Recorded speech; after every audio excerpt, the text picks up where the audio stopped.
Great to have your company for round 15 of the Sky Broadband Rapid League. We've got the Southland Sharks up against the Tauranga Whai in this game. And we've got a lot at stake, not only in this game here, but also the NZNBL game, which is coming up a little bit later on this evening at 6:30. Glenn Larmour with the call with former Tall Blacks guard Lindsay Tate. And Lindsay, these two teams in a dogfight for a spot in the playoffs.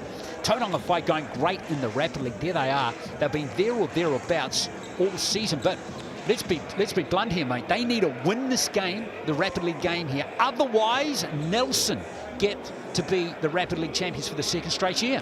Yeah, absolutely, Glenn. Kia ora e te whānau, and Tauranga Whai, they're doing great. But like you said, if they don't get the win today, Nelson's going to be back-to-back champs in the Rapid League.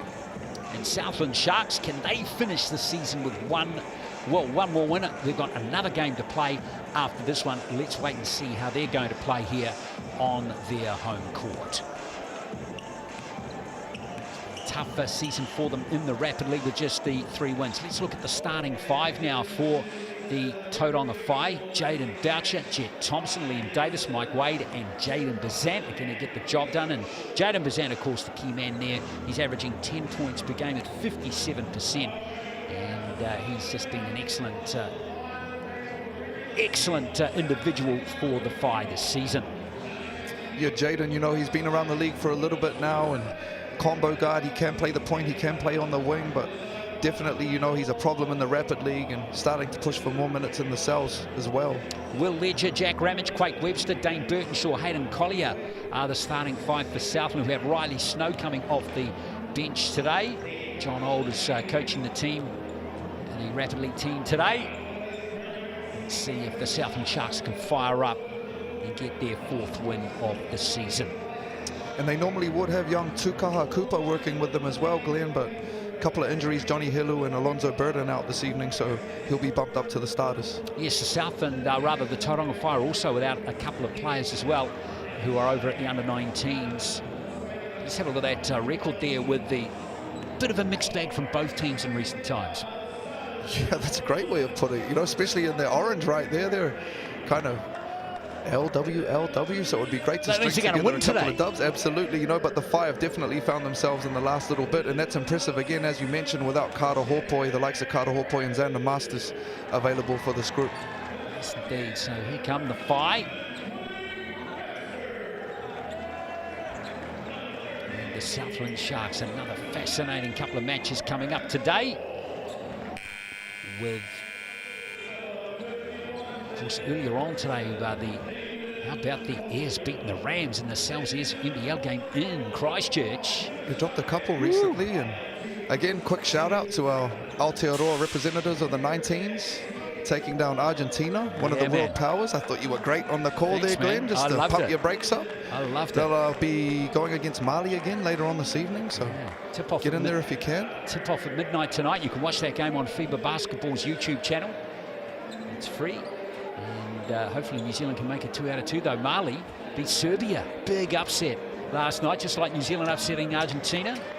It was so cool to watch all those young fellas running around. I can't lie, Lindsay. I thought New Zealand was going to get pumped in that game last night. It looked like it from the start, but again, to see their resilience and how many of them have come through the Rapid League and the Sal's NBL, it was a beautiful thing to watch. The style of victory was impressive. And speaking of style, it was Collier with that first shot there for Southland.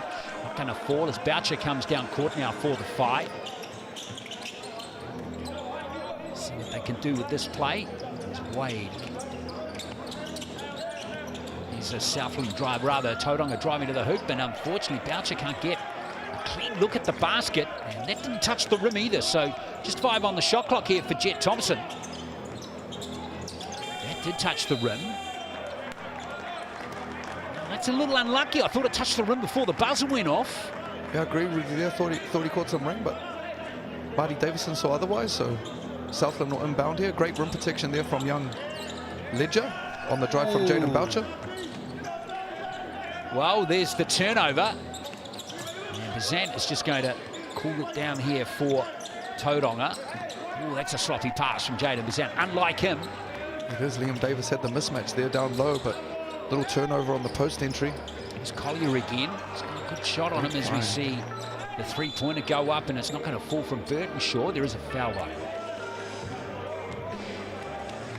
Collier definitely making his presence felt early, you know, getting his feet in the paint offensively and being aggressive at the ring or finding his teammates. It's a big body down there. Here comes Boucher.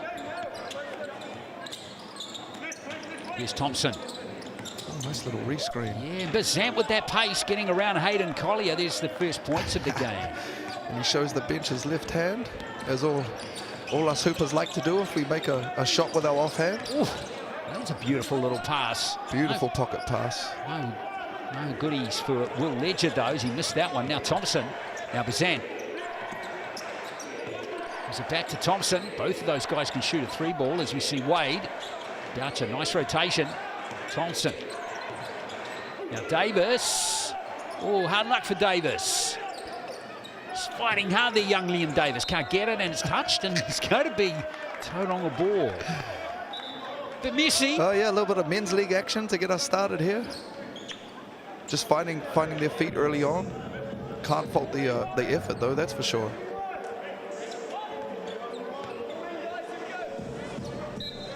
To see the referees smiling and enjoying themselves. That's what it's all about for them too. Now Bazant. Jaden looked good out here, just the energy, the way he's carrying himself. You can see he's ready for a big ball game this evening. Got the big man out here. Bazant for three. Waiting on that one, and rebound by Collier. Collier's been great these first couple of minutes. He's an excellent little player, that Hayden Collier. Here's the three ball coming in from Jack Ramage. That was away. Just a little bit stagnant early on their offense, Southland. A little bit on those. Thompson double teamed, and Davis going to tidy up 4-0 to Tauranga. I really like Liam Davis, you know, good energy, effort. He's great on the boards, great defensively. I believe he's a product of Hamilton Boys, if I'm correct. From all of these years are starting to merge together for me now. I'm getting old, bro, but I'm pretty sure I coached against him down there and he caused us some problems. Pretty sure you're 100% correct, mate. There we go. Under Ricky Struther at the time. I'm not sure if you remember that Struther. name, but he was a legend. Shout out, Rick. You could play. Oh, man.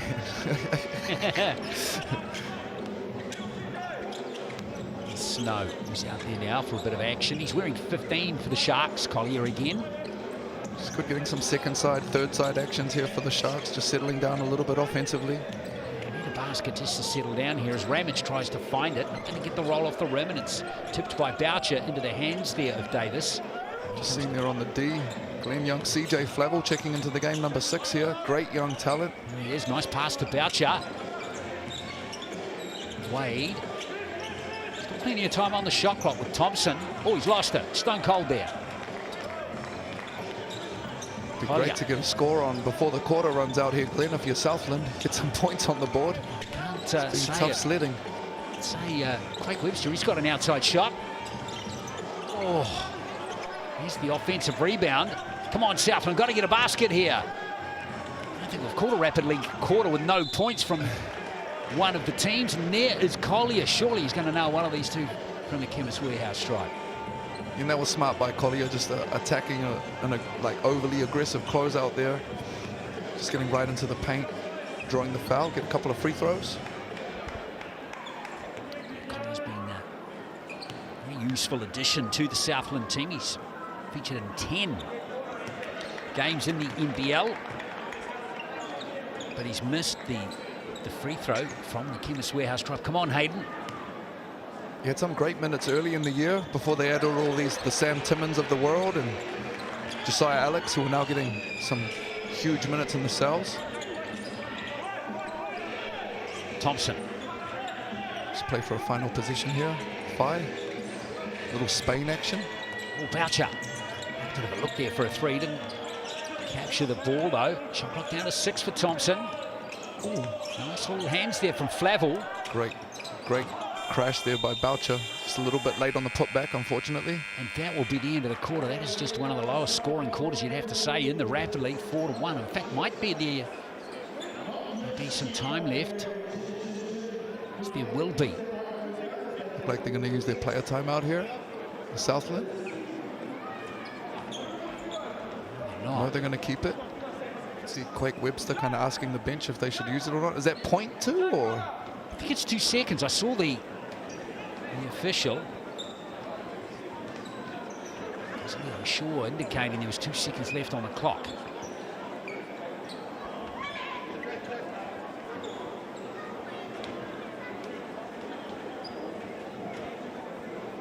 So the fire will just stay extended up the court here. Don't want to give up any cheap ones. They've already got 2 fouls. You only get 3 to be in the bonus in Rapid League, so won't want to give away a free throw here. Just waiting for that clock to reset. Back to 2 seconds. So just a slight technical delay. Well, they get that clock back to 2 seconds. Here we go. I think everything's all sweet.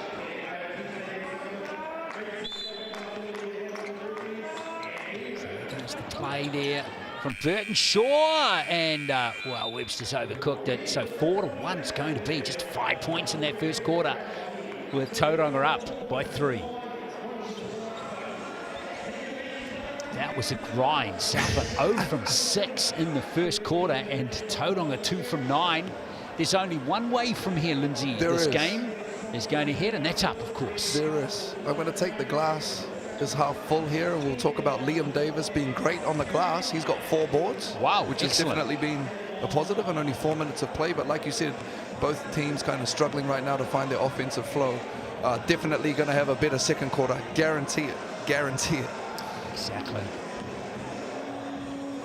Yeah, Southland battling for good looks.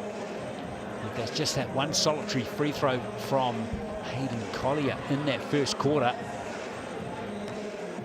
And both teams only going with the one-man bench as well, Glenn. So, you know, pretty top-heavy this evening with a couple of injuries. And obviously with the FI, have to again mention they've got 2 of their top young guns over in Switzerland right now. So that's a big hit for them. Yeah, and both of them played crucial parts in that win over Argentina. If you missed that game, folks, New Zealand was down by 16 in the second quarter. They were getting pumped in that first quarter. Argentina, it was basically a story of this.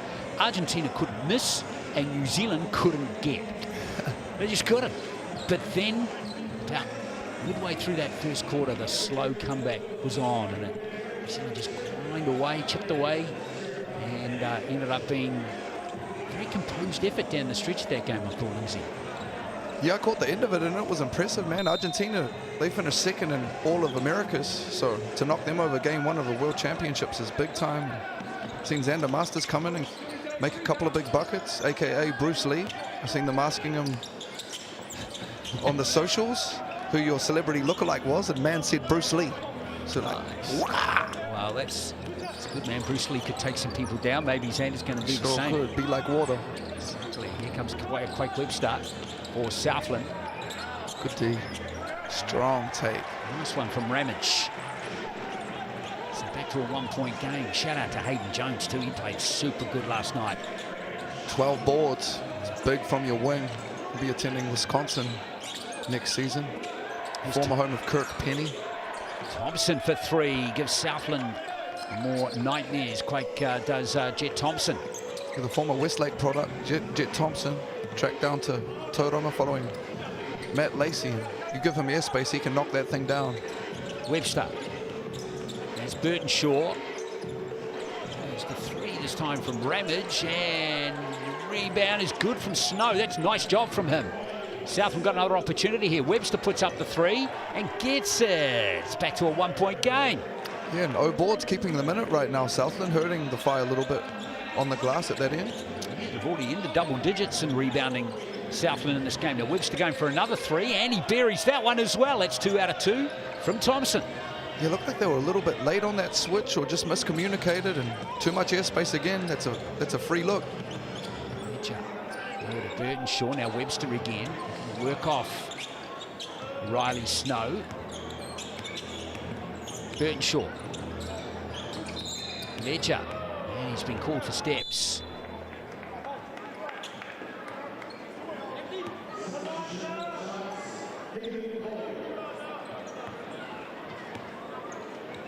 Energy sapping stuff is Thompson. welcome that little breather. Here's Boucher. Sent to Thompson. Oh, nicely read by Will Ledger. It was great D by Will Ledger, matched up on Bazant, the guard, but just blew that action up. There's Webster into Ledger, and Ledger's just too big and strong there for Boucher. That was beautiful on the roll, just ducked in front of young Jaden and established himself down low for the easy left-hand hook. And Thompson wide open again for three. Stymie short, but nicely done by Davis. Tauranga got a second chance here. That's where Southland's got to be a little bit more alert. You know, Jets just hit you with 2 threes. You can't let them get a wide open look for the third. We can live with contested, but not wide open. It's Webster hassled by Boucher.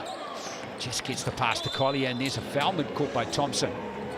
And that's why Jaden's out there. He's just a menace defensively and on the glass as well, and great facilitator, but yeah, especially makes an impact defensively every time you watch young Jaden play. Just like his old man. I don't want to be that guy, but yep, just like his old man. CJ Flavel checking back into the game here for the 5. Here's Webster. Now Burton Shaw. Ooh, that was a good three, that one. It was right over the top of that other player. See, Southland hit the front for the first time in the game. Yeah, and started to loosen up now, both teams just finding their feet, which is beautiful. Tough quarter was, first quarter was tough sledding. Last minute now of the second quarter. There goes Thompson. He created space for himself really well there. Yeah, he probably could have used the glass and just tucked her in nice, put her to sleep, but went for the little floater. She rimmed out on him. Be interesting to see if they play fast here for a 2-for-1 type scenario. Looks like they'll just play it regular. Boucher. Flavel remains out on court there. It's Thompson. Whoops. And that's come off the foot there of a Southland player. So it's still going to be Tauranga ball. Shot clock reset back to 14. Not sure if it's a scout or a misread too, but they keep going way under on Jet on these 2-man interactions, and he's been punishing them, so be interesting to see if they keep doing that. Yeah, it's good play from Thompson. That's 8 points for him now. 2 threes in that nice drive and one for Jet Thompson. And great read by Jet. That's another read that you get if the defense goes under. You know, obviously you've got the look from the 3-point line because they've got off your body, but there's also the opportunity to hard turn the corner and basically beat them to the spot just like Jet did there. Great read. Easy and one. Which Thompson completes. He's up to 9 points. As Tauranga reclaim the lead. Southland with 20 seconds here to get back in front at half-time. Webster doesn't take the look for 3, gives it to Snow, and Snow has lost it out of court, but it's still going to be Southland ball with 10 seconds left in the half. Yeah, interesting there. I'm not sure why they were trying to attack and give the Fire an opportunity to come back down and get another position, but must have just made an audible call on the fly. Burton Shaw tipped out of court. 9 of their 13 points, Jet Thompson. He's caught a heater here in the second quarter. Luckily he hasn't burned his hand yet. Here comes Webster with 7, and the BNZ player timeout is called. Chance to talk things over. They don't really gain any territory up court there, so I'm trying to figure out why. Yeah. Other than man, I see everyone else call it with this much time left. I want to get one too. Well, I guess you might as well call it. You can have you've got one per half, haven't you? Yeah, that's right. I mean, they obviously have sideline out of bounds, but maybe he wanted to have a quick quarter or about a little tweak to throw in, something of that nature. Just give him benefit of the doubt. Well, gives us a chance to have a quick look at that QR code again. NZ, remember, supporting the next generation of Kiwi basketballers. With that ticket to the big game, Collier, Burton Shaw. Burton Shaw is fouled, going for that 3. And Thompson's going to be picked up for that foul. That could be costly. It could be a tough one. It was kind of a bang-bang call. Had the Tuatara game last night against the Jets, which went down to the wire, and there were 2 massive plays where Tuatara unfortunately fouled on 3-point shots and gave up 6 points at the line. So defensive discipline, I guess, is really important in the game, and especially in finishing quarters, halves.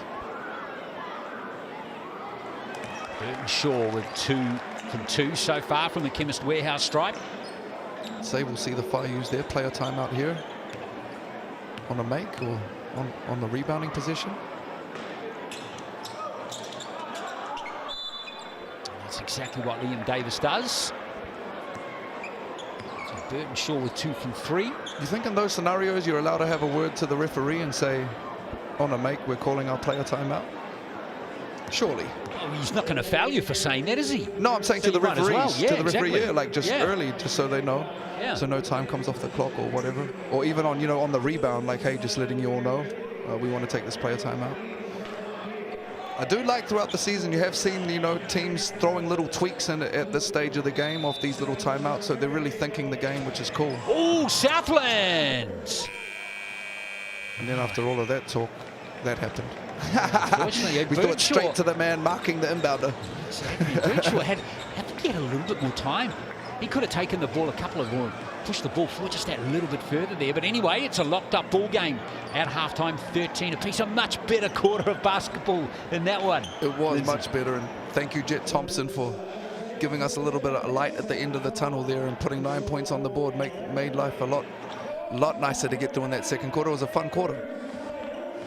Burton Shaw leading the way, helped by those 2 free throws from the Chemist Warehouse stripe. 6 boards already to Davis. Yeah, Liam Davis again, very active. You can accuse him of being greedy, I think. In the best way, the eye test definitely passes with him, his energy and his effort. Nice job from Flavel to get a couple of assists. He hasn't seen that much court time either. So he's done a good job. And just that 1 block to Will Ledger. Southland shooting the ball at 33%, which is exactly the same possession as Tauranga at half-time on the Chemist Warehouse stats. Reminding you too that we have this NZNBL game between these two coming up at 6:30 this evening. Southland in 4th place currently with a 10-8 record. The Whai in 8th with an 8-10 record. And all eyes now on Tuesday as well with that game between the Saints and the Rams. Reminding you that NZNBL game, the Saints win that game on their home court against the defending champions. They will finish the regular season as the top seed. That's how it works following the loss to Taranaki this afternoon that Canterbury's had. And great. I hope that Wellington has a shot at the man, and that's nothing, negative towards Canterbury, but they've been doing outstanding for the last 2-3 years. Indeed. And just to remind you too that grab some free fuel off your next Waitomo purchase. Just scan the QR code on your screen right now, head to Waitomo's online wheel, and you enter your mobile number to spin the wheel, and you'll automatically score Waitomo Mula on your next fuel up at any Waitomo fuel stop. 3rd quarter underway here in the Sky Broadband Rapid League game. All locked up between these two. Get Burton Shaw with the one-on-one on the wing. Just left it a bit short. Great D there by Bazant, I believe. Yeah, and a couple of other Tauranga players in there. And took no prisoners on that play. Now Davis. Jada Bazant. Nice pass back to Davis, and Davis finishes in style there. That's good play between Davis and Bazant. As they kind of get to the second side, the Whai, and they play off that little dribble pitch kind of action out of the corner where there's a guard and a big, and there's no corner fill. So when he comes off, the guard comes off. If that tag man isn't low defensively, Liam Davis gets the easy layup there or the easy look, just like he did. He completes the 3-point play from the Chemist Warehouse stripe. He's got 5 points and 6 rebounds in the game. Leading by 3. Just turning up the heat a little bit here defensively, the Whai. Sort of passing to Riley Snow, but unfortunately Jack Ramage has taken steps beyond the 3-point line there. Yeah, and you could see that was them just extending a little bit defensively, getting a little bit more aggressive on the ball and on that 2-man interaction and forcing the turnover, the Whai. Whai looking to add to this 3-point lead now. Similar action they scored off previous. Yeah. They did exactly the same look. And there's the same result, except it wasn't an and one this time. It wasn't, and again, the big man was there. He just needs to be a half beat for Southland, a half beat quicker to the side of the smile to meet Liam. But they were late again, and they get punished with the layup. 8-second violation here for the Sharks, so more defensive, great defensive pressure from this young Whai unit, turning them over. This is quite the start to the 3rd quarter, isn't it, for the Whai? pretty sure that's why he's getting pulled here. Snow. Twice they were late on that catch for Liam Davis and they got punished, so they'll talk it over. Well, it's a 5-0 run for the visitors in this period as Bazan now accelerates down the lane. Couldn't seal the deal though as Webster has it.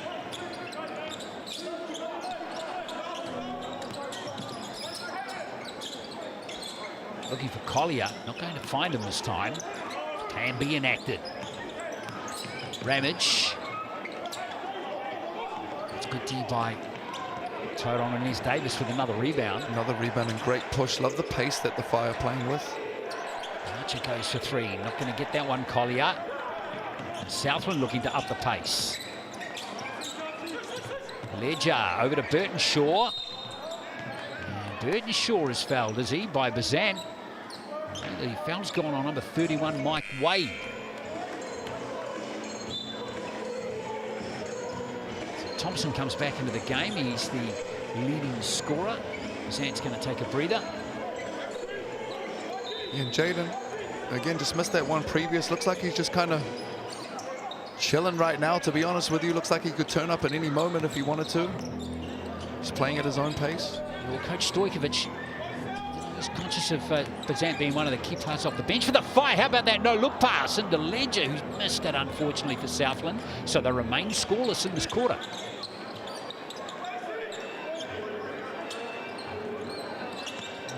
Davis. Thompson. He's now 2 threes in the game already. Is that Flavel nailing that three? Oh, yeah, nice shot there from CJ Flavel, and he can shoot that thing for sure. That was deep. Kind of with dead feet as well, just shot it off the spot. Knockdown. Flavel, remember, he's only 17. He's still at high school. And Aquinas, nice outlet pass there from That's Mike right. Wade, and there's Flavel again. CJ was up in Auckland at St. Peter's for a little while, but then moved down south slightly to a smaller school, Aquinas, and he's been great. There he is with the defense. The hockey assist to Jaden Boucher for the easy layup. That was a lovely combination. And this defensive pressure from the Fire is really causing Southland issues in this third quarter. Bumped that lead out to 10. Flavel was, of course, part of that Aquinas College team that won the 3x3 secondary schools nationals last year. That's Hayden Collier for 2. That's the first basket that Southland have scored in this quarter. They scored their first points in the first quarter, and in the third, their beautiful little spin move to the baseline. Come back on the cards here from Southland again. Boy, they need it. There's Wade for 3. He's away. Collier has it for the Sharks. And again there, Collier doing a great job of cleaning up the loose ball on the rebounds. They'll go back to him here in the post where he just scored on the previous play. Exactly the same move. Oh, has it stripped out of his hands by Liam Davis. 2-on-1 here, and Davis! That is a tidy finish right there. That was a beautiful little pass up high. I love the way he put it up high. A lot of young guards put that down low, and means that the big has to play through a lot of traffic.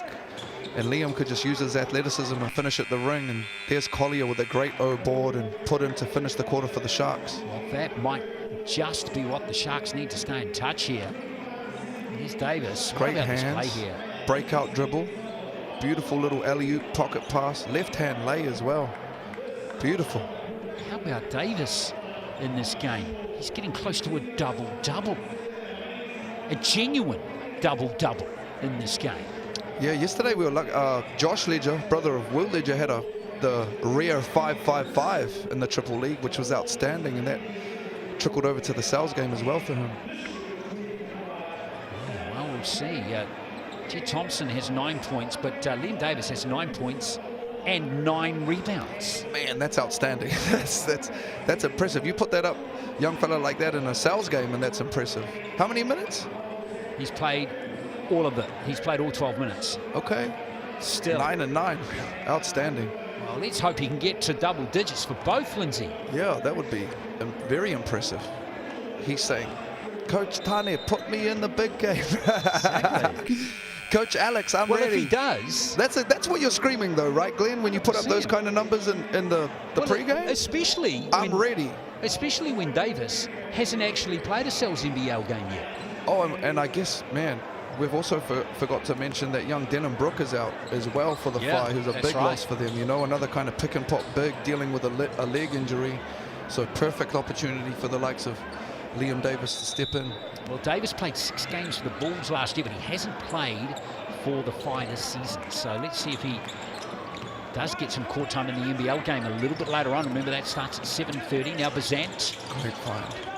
Bouch has lost it though, and here's Collier. That's kind of the last piece to Jaden's game there, you know, just being comfortable shooting that perimeter shot and not always turning it into a drive. Here's Burtonshaw. Ramage. Shot clock down to 6 as Webster. Like he might have been fouled beyond the arc there, but no call as Bazant comes down court. Yeah, heavily contested look. Flavel. Thompson, 8-point lead. Tauranga don't need to push the ball. Shot clock down 8. Bazant squeezes between those two players, and then normally he would nail that. Not this time though. Now, let's see what Southland can do with this possession. Snow back to Webster. Now Jack Ramage looking for Collier. He's looking for position down low there on Davis. He gave Davis a little bit of a push. And in the end, the foul is going to be conceded by Tauranga. They're doing their best there to get it to their big Hayden Collier down low. Thought that he had a size advantage on Liam Davis, but just a little bit stagnant. The Sharks kind of 4-out-1 in action, and you could hear the Whai hollering the whole time for a 3-second violation. Remember, just not long back from Canada. He spent 5 years at university up there. Great experience for someone from Rangiora, going all the way to Canada and spending 5 years of your tertiary education up there. Yeah, you ain't lying. Look, basketball can take you around the globe. Beautiful thing. Webster with a big 3. And there's them O boards coming back to haunt the Whai again and keeping the Sharks in it. Struggled a lot for large portions of this game, but for it to be a 4-point game, 2 possession with 2.5 left is a big win for the Sharks right now. 6 points for Webster now. Bazant for 3. Here's Collier with the rebound. Webster again. Oh, ambitious pass. Southland still keep possession. Ledger! Back-to-back 3s, and we're back to a 1-point game. Kind of a dare 3 there as well. Just playing him for the drive, and young Will Ledger just knocked that one down clean. 1-point game. I wonder if Tauranga just protecting the scoreboard a little early in this game and playing tough enough defense. Now, Bazant. Can't get going as Collier. Well, he could have taken that as Webster. Oh, works out okay. Now Collier has it. They kind of just stopped playing for a second there, the Whai, and Southland did the opposite. Hence why they've got the position here and the opportunity to take the lead late in the 4th. He's got the switch here down low with the guard, young Will Ledger. Pass, shot clock down to 6 for Dane Burtonshaw. Now Collier. Good D by Davis there. Davis with the rebound. I think that's 10 rebounds now for him. It's a great wall up on Collier. He just needs 2 points for a double-double, a genuine double-double. Here is Davis. Same action they've been scoring off. Yeah, Glenn. There it is. Exactly the same action. They get it to that second side. They get the corner empty, and Bazant's been coming off and playing aggressively with Liam Davis, and that help side for the Sharks is just a half beat late, and they keep getting punished. Davis, 11 points and 10 rebounds now. That's got to be awesome. Some kind of record if the message Casey. 11 and 10? Yeah. Wow. We saw Mana Martin go ballistic in that Rapid League game earlier today. Got 30 points. He got 30 in a Rapid League game? He got 30. Crazy. Someone need to be talking to the defense of the Bulls bench. Unreal performance from Mana Martin, who 51 points Canterbury got in that game. 51-47. It's almost 100 points in a Rapid League game. 40 seconds left. This one's going down to the wire. Webster. Oh, turned it over, and there's the ball in the hands of Jet Thompson. It was the right read. He just caught a little bit of net or rim on that pass, unfortunately. Mana Martin, just a slight correction, 29 points. Gave him one extra. That'll work. I'll take it in 16 minutes of live play. 20 seconds left, Bazant. This could be the game for Liam Davis. Just a little long now. Who's gone? Who's got that foul? It's gone on Boucher, has it? Yes, it has. It'll be the second for the Whai, so they'll only have one foul to play with here. Otherwise, it'll be shooting for the rest of the quarter for the Sharks. Just important to know with 15 seconds of game left. Now the Sharks. 4-point game. So the player timeout's called here. Southland actually, of course, need 2 scores. Yeah, so they'll use this to advance the ball here and could potentially play for a real quick 2 and then get into the foul game, but they'll be having to play off the full court then. I would say they'll probably try and get a 3-point look here, and if they don't get anything quick, get the easy 2 and then start playing the foul game. How do the Tauranga play it from here? What do you think, Lindsay? How do they play it? I mean, right now with a 4-point lead, they don't need to go European and start fouling and making it a free throw game. They'll just be playing it straight up for a stop. Don't give up any threes, no silly fouls. Let's see what happens with 15 seconds left here. And then matched up, I'd be matched up as well. No zone, no easy looks. Webster for 3. He's away, and Tauranga got the ball here, and there's the foul by Ledger. Really had no choice but to foul CJ Flavel there. So it looks like Tauranga settle a deal here. They should probably take their BNZ player timeout now, or not? No, Sharks should really be playing defense right now. Here it is. Smart though. Took 4 seconds of, 3-4 seconds of gameplay off just by being alert and aware. Southland's got to be a little bit better there, their bench. They beat themselves on that play, the Southland Sharks. There's that ticket to the big game from BNZ. Scan that QR code. There's only a few big games left now. Hey, if you're in the Christchurch region, here's some advice. Scan the QR code right now. What better way to spend your Tuesday night than coming down to watch Cal Stadium, watch the Rams play the Saints with it all on the line. That'll be a big game, fun game. BNZ supporting the next generation of Kiwi basketballers. There's the foul from Collier up high. 3 seconds left in this contest. I'm sorry, that last game's at Cow's, Glenn? Sorry. It's in Wellington? Yes, it's in Wellington. Okay. Yes, I stand corrected. Yes, let's rewind the tape a little bit and remind the Wellingtonians. So the Saints have the ability to win the regular season championship at home. They do. And Canterbury have the opportunity to clinch as well on the road. No, they don't. They need to go then. If they beat the Saints, they need to go and beat the Bulls in the last game. That's right. Bulls have got them in the last game. And the Bulls need that win basically to stay alive. There's the bucket, or the free throw from the Chemist Warehouse stripe for Liam Davis, who's had quite the game here. MVP. And are they going to finish in style, the Tauranga Whai? No, they don't, but they close it out really effectively there in that last 30 seconds against Southland. So Tauranga keep their chances alive of winning the Sky Broadband Rapid League by winning that game. They now need, or Nelson now need to win their last game to secure the Rapid League title. So congratulations to the Tauranga Whai. Rapid League is going down to the last round with this win to the visitors over Southland by 29-24. What about Liam Davis? Can't say enough, to be honest with you, Glenn. 12 and 11, only 1 foul and 16 minutes of play. Outstanding this evening, outstanding, and hopefully we get to see a little bit more of him in the cells, given the opportunity that they've got 2 of their young guns and 3 injuries. And here are the 11 rebounds for Liam Davis. In all, Tauranga grabbed 20 rebounds, so he got more than half of them.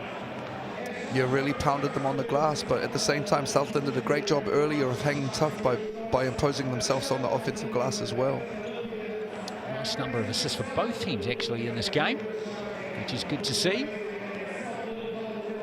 And Liam Davis with that block also as well to just fill out his stat sheet just that little bit more. No steals though for him. Back to the drawing board on that front. So all the Chemist Warehouse stats looking good for Tauranga, who get the job done in that game by 29-24. That means we now get set for tip-off in 20 minutes in the NZNBL game. A lot on the line here with Southland Sharks in 4th place, the Tauranga Whai in 8th, but still a chance to make the top 6. We hope you can join us then for tip-off just after 6:30.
Hello everybody, welcome here to Southland. It's great to have your company here on your Sunday evening. It's the last game of round 15 of the NZNBL for 2025. Southland Sharks hosting the Tauranga Whai. Second meeting between these two teams this season. Sharks got the win up in Tauranga back in mid-April, 84-78.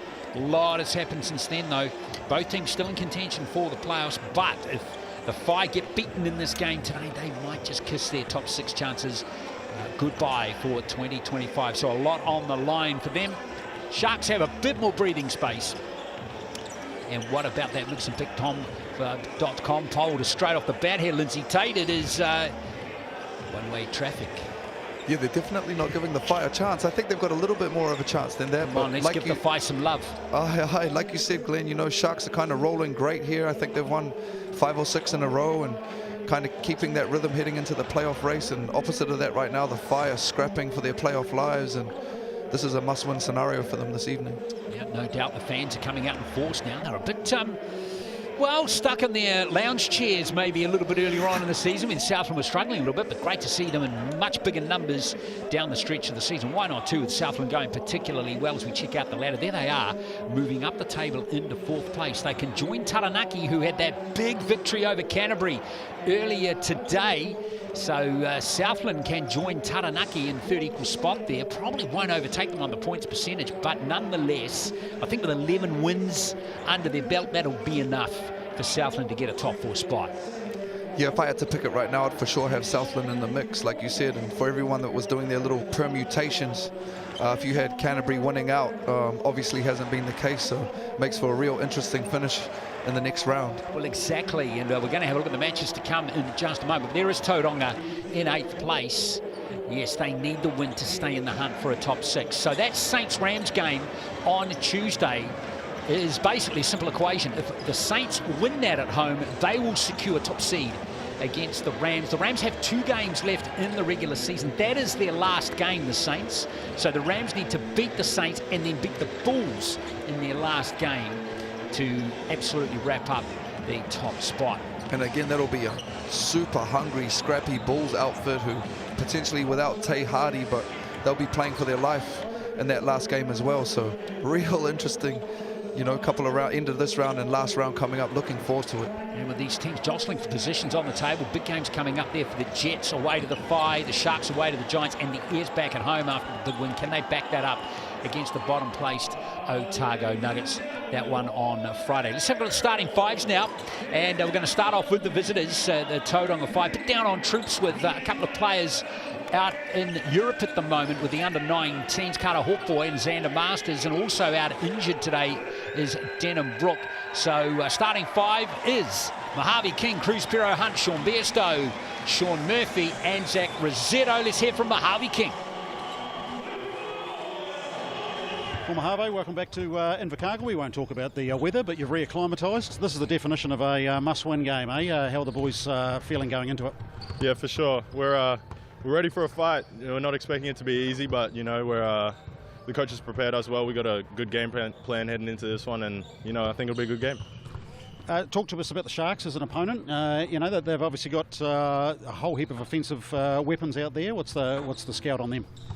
They're in good form right now. We've got the scout breaking down by our coaches, but if we can execute the game plan, I think it'll be, it'll go in our favour.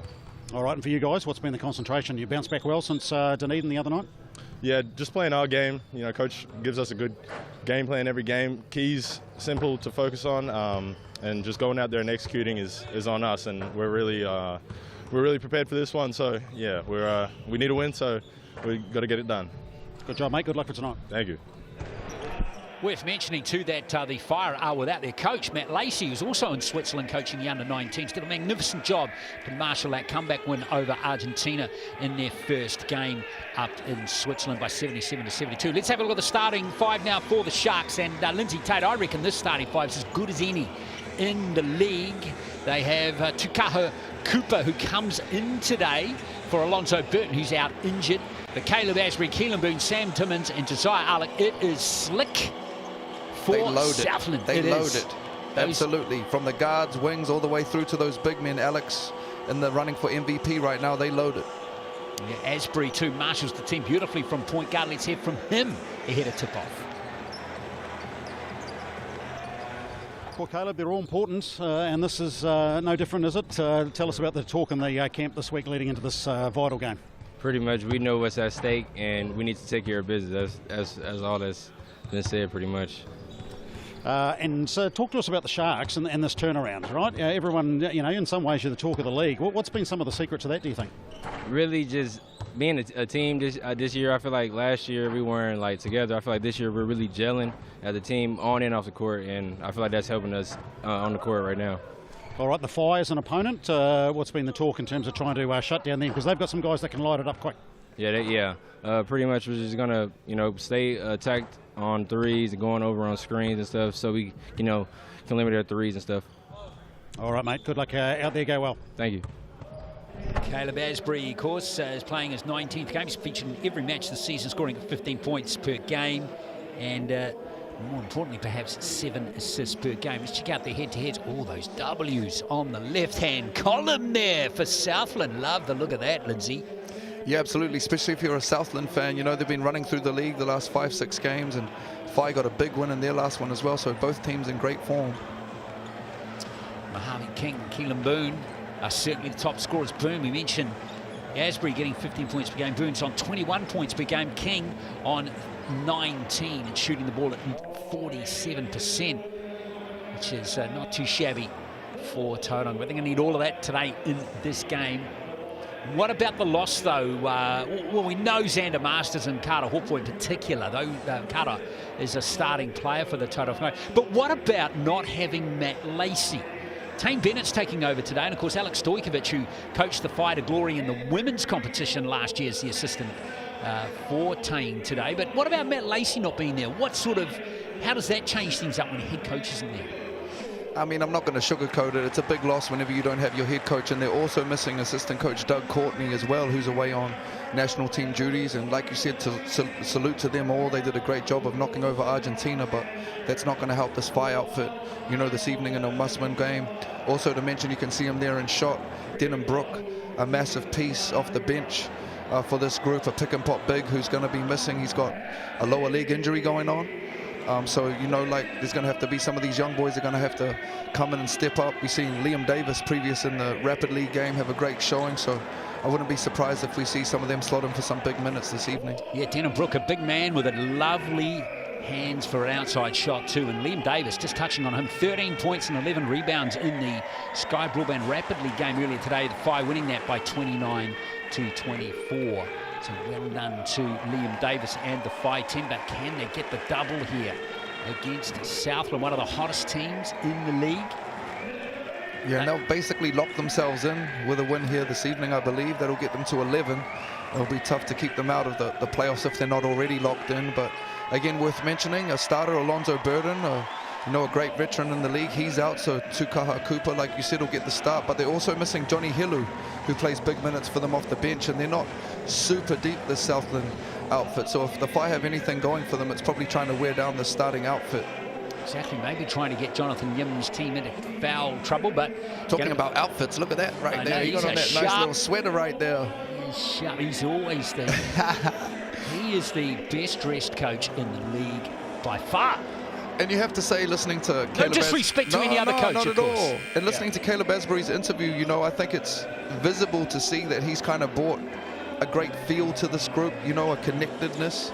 He spoke about how they're a lot closer this year, not only on the court but off the court, and you can kind of see that in the way they play. They look like they enjoy each other's company, and it's definitely factored into this run home for this Southland Sharks outfit. Yeah, Sharks, the Saints and the Giants, probably the form teams running around the league at the moment. Closely followed by Canterbury until they got beaten by Taranaki today. Now Taranaki might be coming home with a wet sail as well in the league as we get this game underway.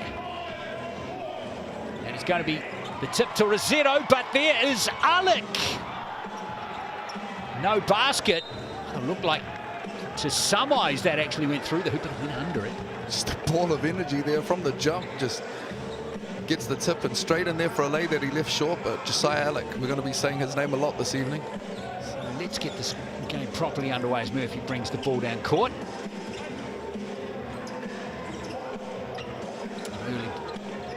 Outside shot coming in from King just away, and a nice offensive rebound taken by Rosetto. Here he is again, and Zach Rosetto almost losing possession. King, poor pass that time, but it's been tipped out of court by Boone. It's an untidy start for both teams here. Looked like they had a little re-screen, flare screen action to try and get Mojave going off the jump. boards, giving them second opportunities here, the Whai. In Southland, that's kind of uncharacteristic. They're big and they do a great job on the glass. Here's the three ball going in from Pero Hunt. He's not going to nail that one. So here's Asbury. Active movement again off the ball by both teams on the offensive end so far as Cooper lights it up. That's a good settler for Tukaha Cooper. And Tukes has been playing great for Southland the last couple of weeks, and Cruz went way under that screen. That must be the scout.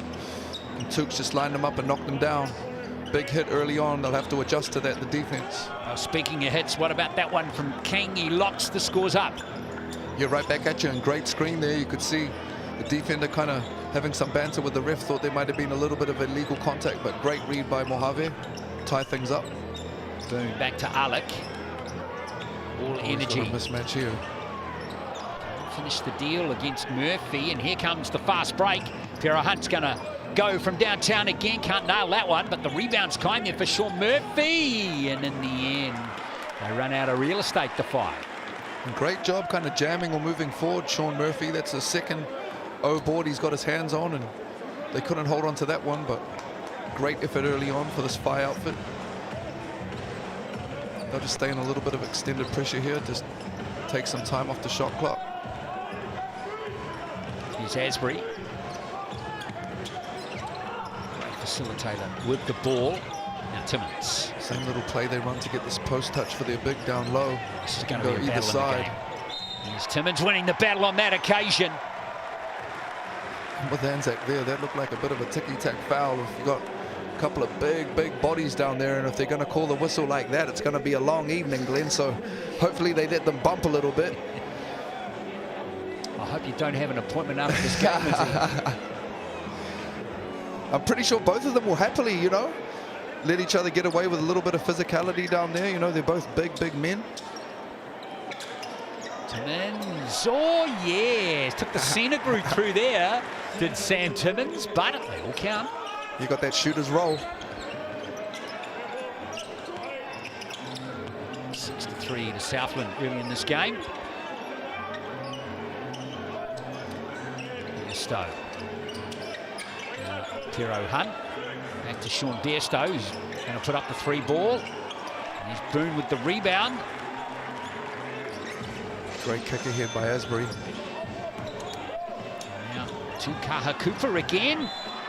He's foul going for that tip in. I think the basket will count there, and it's going to be Kaha Cooper that'll go to the line to shoot 2 free throws from the Chemist Warehouse stripe. He's kind of playing out of a broken semi-trans there. Tukes, real crafty move. Getting to that right hand and missed the first one, but stuck with it and got fouled on the offensive board. A couple of free throws for his efforts. Cooper originally from Whangarei. Aye, Tietai Tokero. Good Ngapuhi stock right there, yo. Exactly. He's a long way from home, isn't he?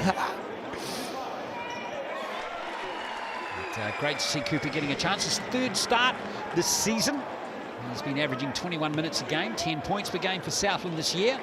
38% from the 3-point line, and we've already seen him succeed from beyond the arc in this game. And there's 2 from the stripe. Nice start for Southland here, up by 5. Yeah, really found himself this season. Tukaha on the move down south. Just a little bit more opportunity presented itself, and he's taken it with both hands. King marked by Alec. A mismatch here. Mojave, what you think it was, but great D there by Josiah Alec. The big moving his feet. Anytime you got a big that can guard up on a wing like that, it's crazy valuable. And that's why Sam Timmons is not a point guard, Glenn. Well, I love the idea. Absolutely. But the execution, let's rate it. Maybe a none out of 10. Yeah. This week we've got to be brutally honest here. Here is King again. Oh, they're way under on him still. Oh, and he Not makes sure them pay. what's going on there, but you cannot leave a shooter like that, leave his body for that long, or he's going to punish you. 2 threes for him early on. Great signs for Mojave. Exactly, and it keeps Tauranga tight. See Alec down low with Cruz Pera Hunt, the point guard. He's got the mismatch, but unable to take advantage of it, the Sharks. And he's a strong point guard too. Boone just throws it out of court. Referees for this game, by the way, folks, are Martin Davison, Sherhan Martin, and Leo Shaw. Here's Pera Hunt going to get on the scoreboard, and he does, and he wants the foul too, but it's not coming. Great take there by Cruz. He's a strong, strong guard. Locked up 8 all early in this one. Timmons.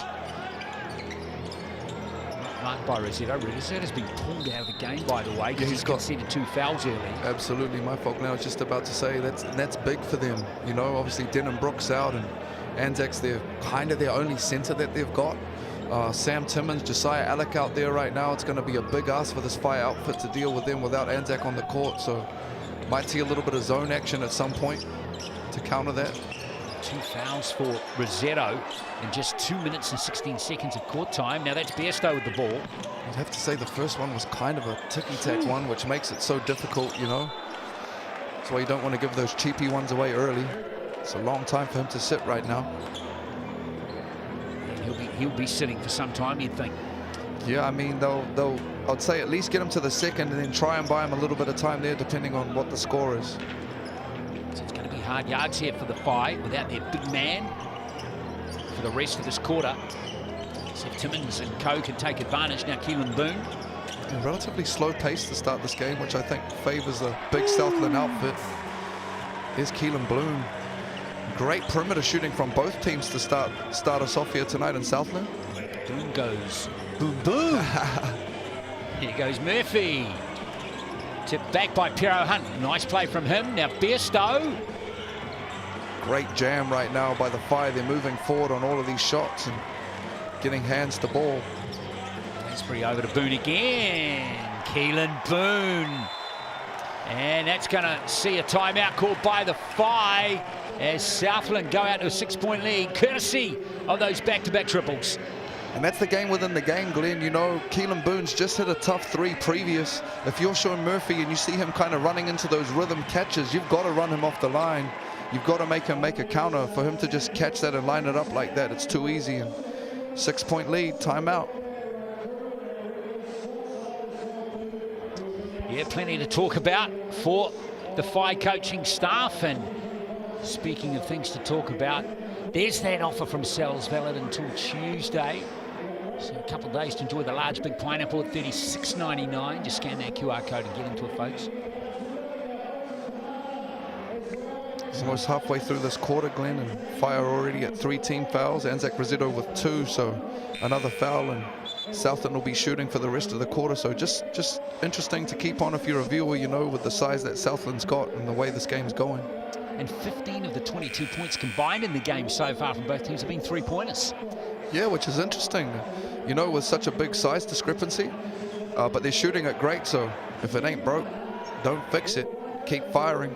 It's like Will Ledger will check in here with Braden Inger, get their first minutes of the game, and Jaden Boucher's obviously just checked in recently for Anzac Rissetto.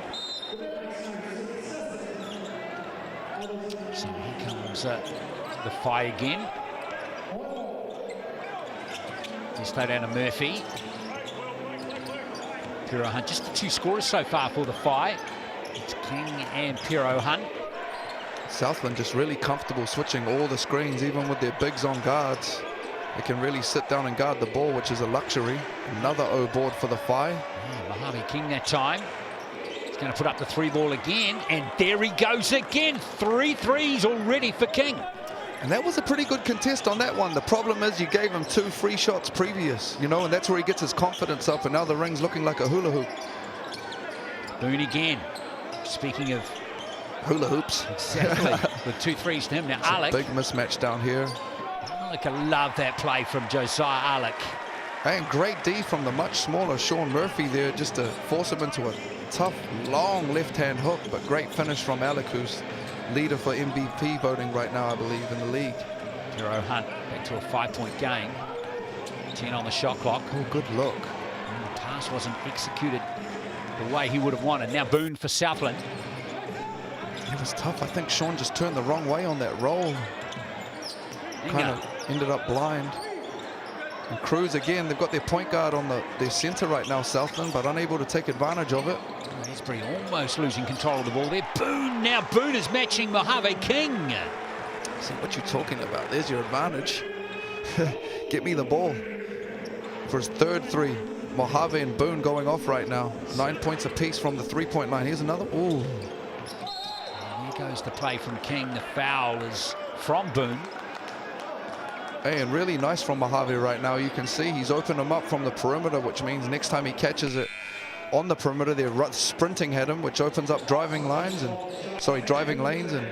aggressive on that, and almost the and one, but a couple free throws and he'll settle the team. So really great play from him early on right now, Mojave King. Jaden Bazant checked into the game now for Tauranga.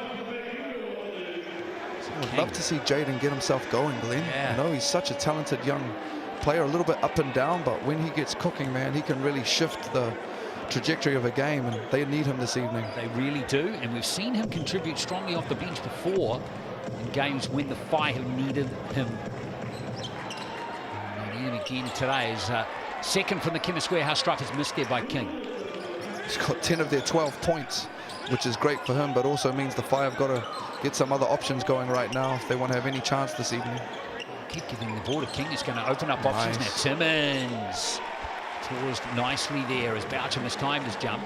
Little Spain action there where the big comes out high and sets an on-ball screen, and then there's a guard below screening his man, and easy layup for Sam Timmins at the ring. Oh, King wasn't the greatest of passes from Besto, but he still picked it up and was fouled. That was tidy from King and Besto. You're just staying with the play there, Mojave, and again, that'll take him up to 12, I believe, if that went in. With the and one, and he'll get another free throw here, so great start for Mojave. He is killing it early in this game. 6-point margin for Southland. Let's see here, any chance they get, they're trying to take the ball out of Asbury's hands. Make someone else be the facilitator. One of the league leaders in assists. It's a nice ball into Inger. Posting up here on Jaden Boucher. Against each other a few times, Inger and Boucher.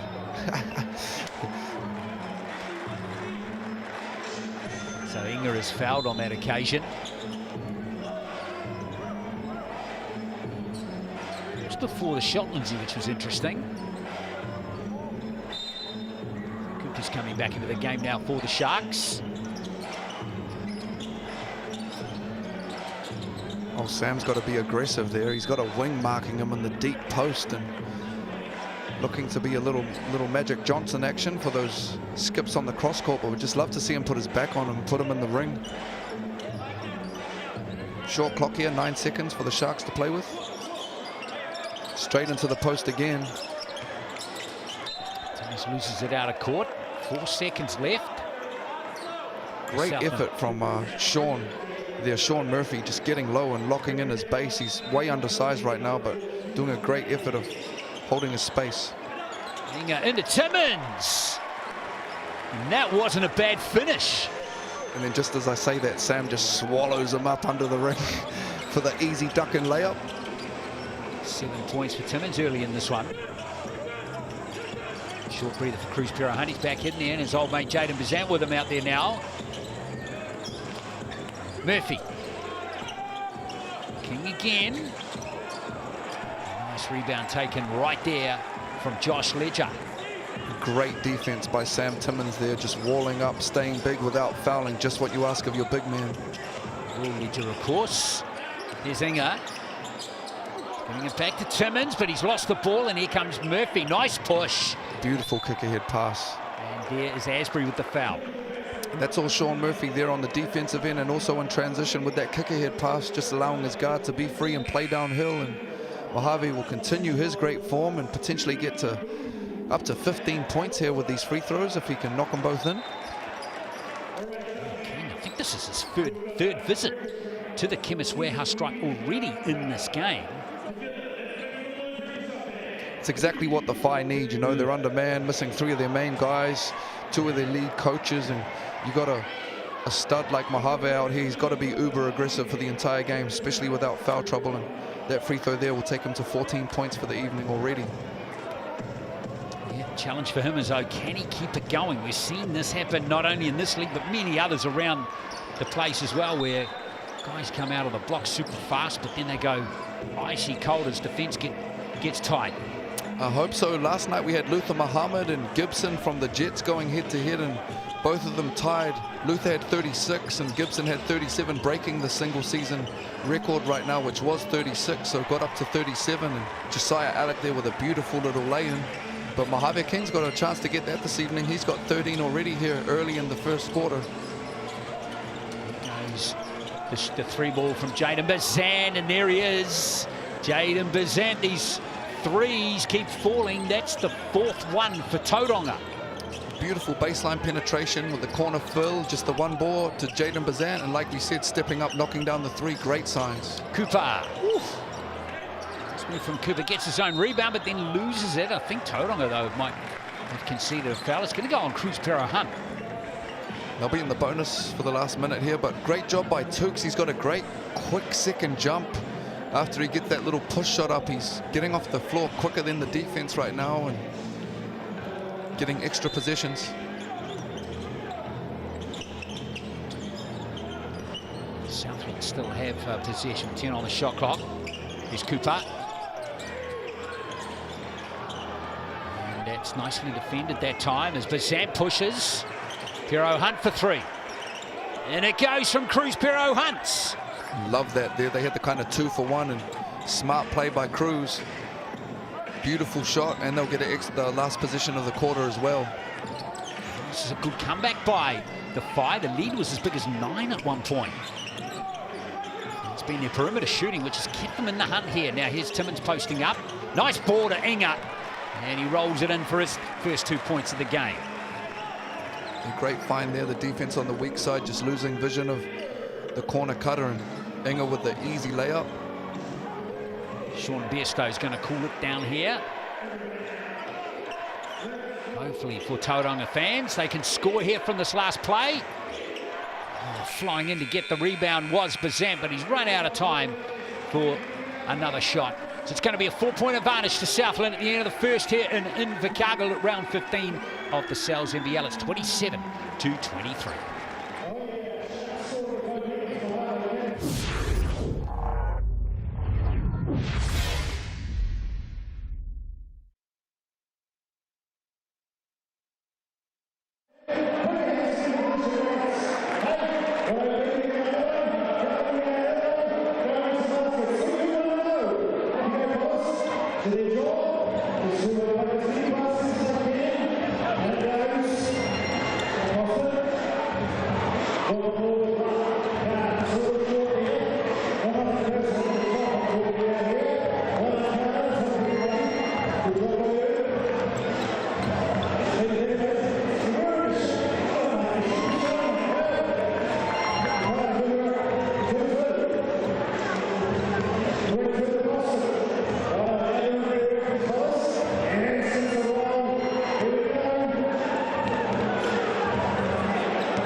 is 27-23 to Southland at the end of the first quarter over the Tauranga Whai. Keelan Bloom with 9 points for Southland. He's got 3 threes. In fact, both teams shooting the ball beautifully from beyond the arc. Southland are 4 from 5. And Tauranga 5 from 13. 15 points in the first quarter for Mojave King for for Tauranga. That is impressive. Second quarter underway.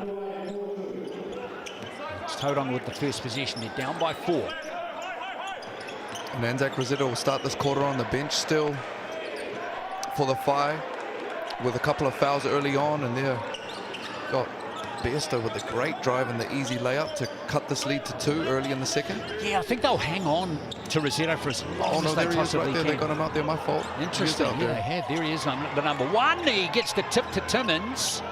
Got to be careful, Rosetto. Oh, a travel violation. Rosetto's heart would have been in his mouth there. I have to say he did a great job of sticking his hands straight up and down and not moving at all. So great defense there by Anzac.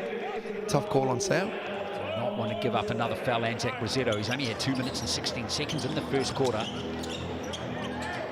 King, nice gather. Besto. Find some room down that left channel. Rosetto tips it in for his first 2 points. And him and Sam just banging down there. And great little O ball putback from Anzac. Nicely done by Rosetto. There goes Boone. Here is the rebound taken by Sean Murphy.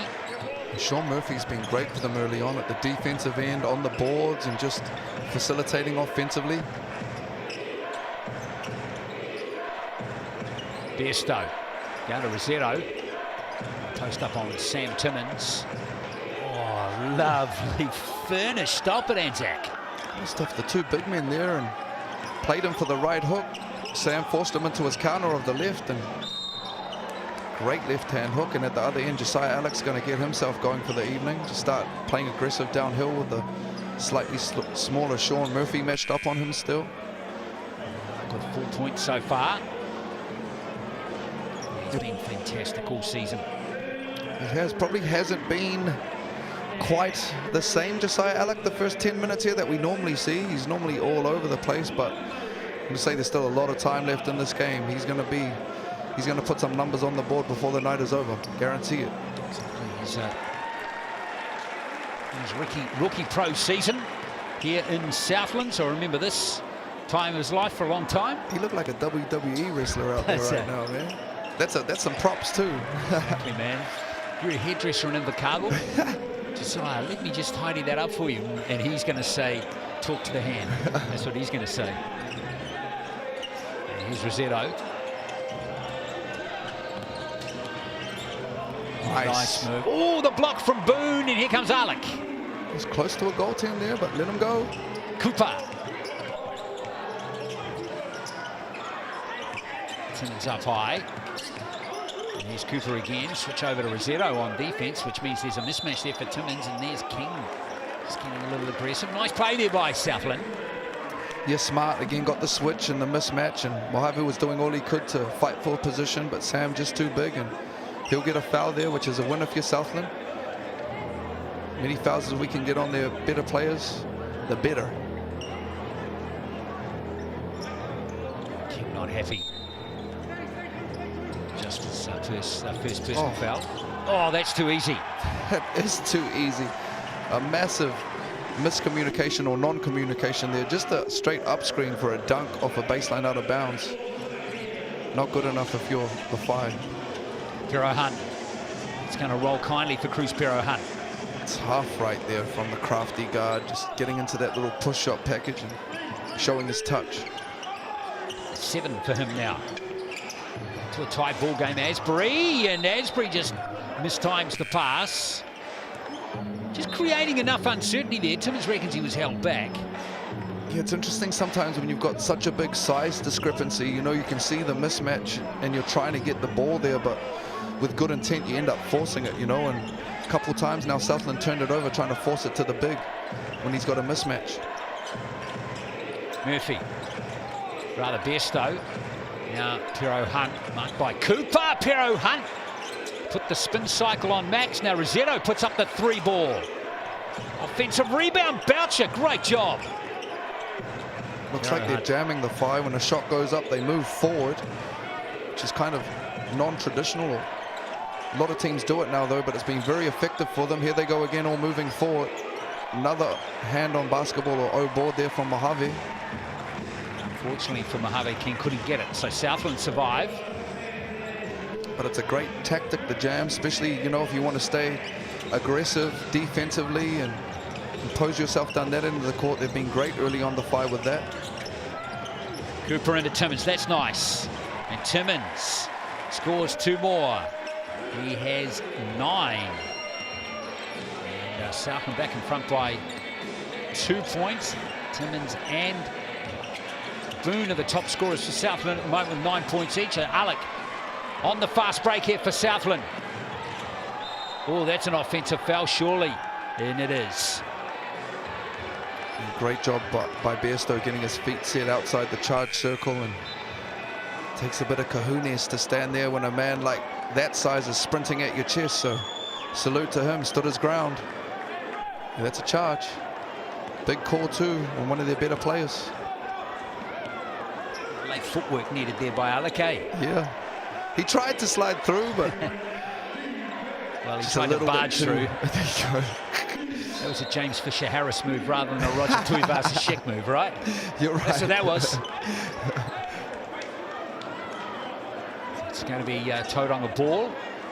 See, at Bairstow, very crafty, you know. He's kind of a wing big, but anytime he makes that cut to the smile and he feels like he's got a mismatch, he just ducks in and drew another little foul there on the Sharks.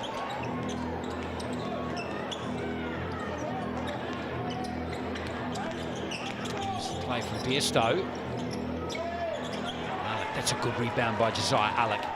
He's a key man on the boards for Southland. He averages double digits in rebounds per game. Asbury, already Alec, and this one's got 5.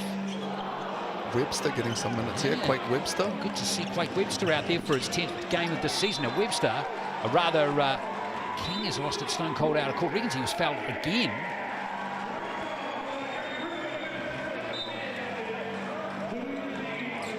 King hasn't scored in this quarter, but on the positive side, Tauranga are right there. Absolutely, they've done a great job of hanging tough, you know, underman, navigated a little bit of foul trouble, so really great signs for the Whai early on here. Again, this jamming or the effort on the offensive glass and at the defensive end, a little bit undersized, has been awesome early on. Bairstow for 3. Oh yes, nice one, Sean Bairstow. That's his first triple of the game. He's got 5. That's the luxury of having a big out there the size of Anzac Rosetto, setting those screens, just get you that little bit of separation you need to get your shot off. Point in the game where Tauranga have actually been in front. Might not last too long though, their lead. So they draw another foul, does Keelan Boone. And that was smart by Keelan Boone. You know, just getting aggressive on the front foot. He's been shooting a lot from the perimeter, but had Bairstow out of the way and got through, drew that foul on his hip.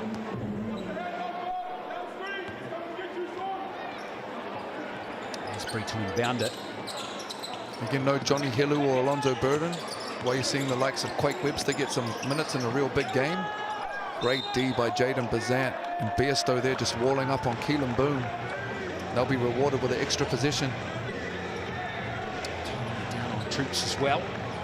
2 in the under-19s, plus their coach, of course. And Denham Brook as well. Yeah, just on that, Lacey, he was so chuffed with that win last night over Argentina.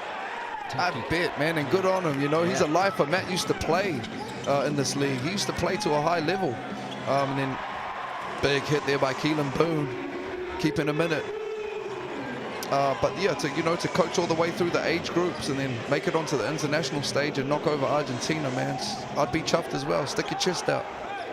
He did, he certainly did. Speaking of guys putting their chest out, King has every right to do that right now.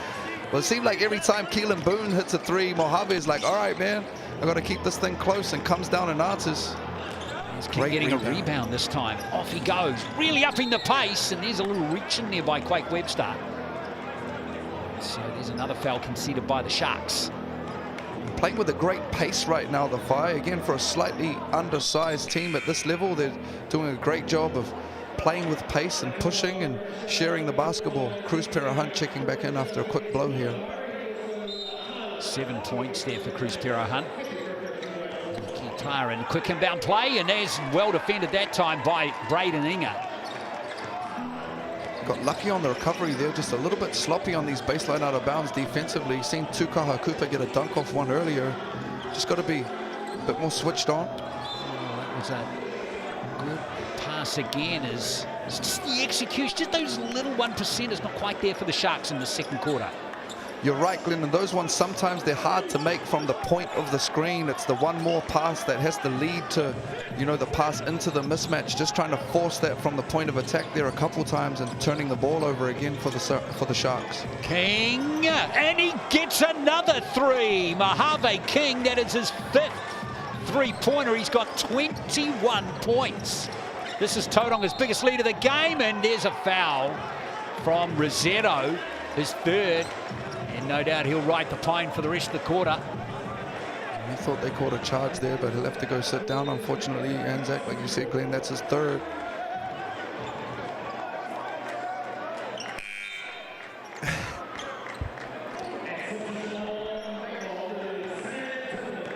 So it's going to be Josiah Alec. He's going to go to the free throw line here. Kim Sweehouse strike. That was a shooting foul as well? I don't even think it was a foul, let alone a shooting foul, so Josiah Alec lucked out on that one. Anzac Rossetto will have to take a blow. See Quake Webster, they had to pull him out there. Mojave just kind of took advantage of that for a couple of minutes, getting those 2 threes off on the perimeter. King has been in fantastic form. 6 from 10 from the field in this game so far. 5 3-pointers, and there's King driving through for 2 more. Damn, he is doing it in this game. Yeah, they keep switching their bigs out to him on the perimeter, and he can obviously shoot that thing, which makes them have to creep up on him a little bit closer than they'd probably like to, and just blowing by hips for some easy layups right now. 21. Still got almost over 3 minutes left in the second quarter. His season's best score down. Not thinking he would be threatening it for some time, but he's got 29 against the Saints back in May, about a month ago, in his first game. There's another pass that doesn't hit the mark for the Sharks. And again, they're trying to pass from the point of the court to Sam Timmins, kind of in the center of the court. They'd be much better kind of whipping it to those corners and getting him to seal in for an easier passing angle. King. Back to Jaden Bazant.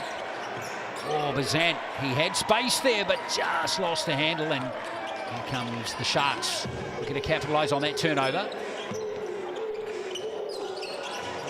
It's Asbury for 3, and here's Boucher. Getting himself in good position, but Inga is going to keep ensure possession stays with Tauranga.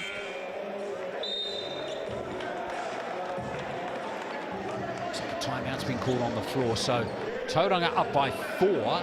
It's the biggest lead of the game for them, with King on 23 points on a 63% percentage from the field. Reminding you here, Waitomo Mula will be winging its way to your mobile number. Just register on the Waitomo app by scanning that QR code. Use the same mobile number, and Mula is going to be available in your balance, ready to auto-redeem off your next in-app purchase at a Waitomo fuel stop. 8 turnovers right now for Southland. Yeah. With 2-3 minutes left in the second quarter is really what's coming back to haunt them right now. And a lot of them are good reads. You know, they see that they've got the mismatch down low, just the execution's failing them early on here. Yeah, they're just unforced turnovers more than anything, aren't they? They are unforced, absolutely, and just a little bit rushed on it as well. So I'm sure they're talking that all over now. They tidy that aspect of that up. They'll certainly be in this game. And having said that, the Fire have done a great job of forcing them into these tough looks. You know, they're undersized, but they're getting either fronting or getting into the base of these bigs and making these entry passes and these angles difficult. So you've got to salute them on that. We bow down to Mojave King with 23 points so far in the game. Keelan Boone has 12. He's leading the Southland in scoring, and they're all 3-pointers. 4 from 4 from 3-point line for Keelan Boone. Yeah, both teams shooting at 62 for Southland and 44 from the three-point line, with 5 and 8 made, shooting the lights out right now, both teams. Now King gives it to Pero Hunt. King again, we're going to get that screen there from Sean Murphy. King, there he goes, rattling another one in. Goodness me. And you can see what they're trying to do. They're getting Sam Timmins involved in these on-balls. He's playing in like a drop type scenario, and that just allows Mojave King too much airspace for someone who can shoot like him and who's on fire basically, and punishes them again. Gets up to 24 points in this first half. Alec can't get the roll off the rim. Nice offensive rebound there by Timmins, but he hasn't smashed. Out of his hands, and here comes Sean Murphy on the break. King in the corner. They're going to settle it down. Pero Hunt, or maybe they won't.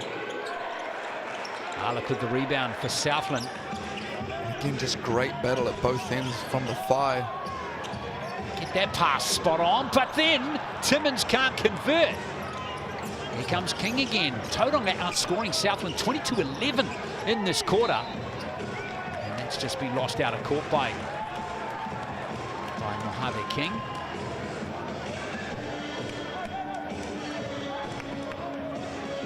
You know, the Tauranga Whai deserve a lot of credit for the way they've marshalled their way through the season. They generally say all their wins have been unexpected, but just when you think they come down and they come into a gym thinking they're going to lose, they actually really roll their sleeves up and play with a lot of heart and courage and get right in the game.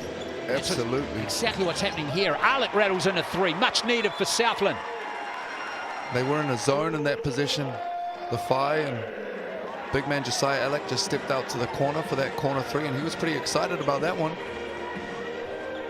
Alec with the rare 3-pointer in this game. It's first, in fact. He's been going at 28% from beyond the arc this season. He's got an outside shot on him. Must be why he was so excited. He's got 11 points in the game so far. Nice pass. And Murphy's going to be fouled there by Braden Ingham. No basket, though, but at least he gets the foul there, and Southland one step closer to putting Tauranga in the bonus.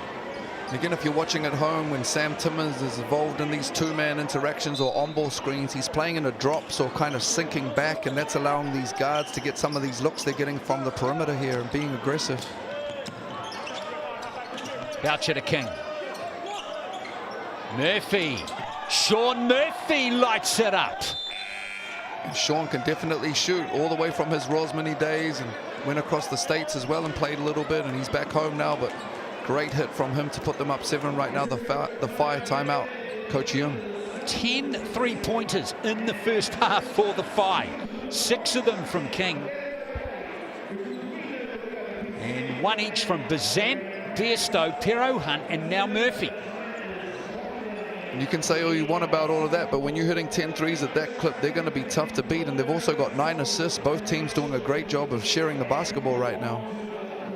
Wonderful job by both teams in that aspect, but Tauranga up by 7, 25-14. They maintain that 11-point advantage in this quarter. Just when we thought maybe we went to quarter time thinking Southland might be pulling away in the second quarter, the opposite has happened, which kind of reinforces my point earlier about the Whai. They just get in there and don't give up. Being really gritty, like you said, the whole season, you know, kind of had slightly broken season with personnel. Obviously, things haven't played out their way with this New Zealand crew having to go away when they have, but they're doing a great job of hanging tough and working through some difficult situations.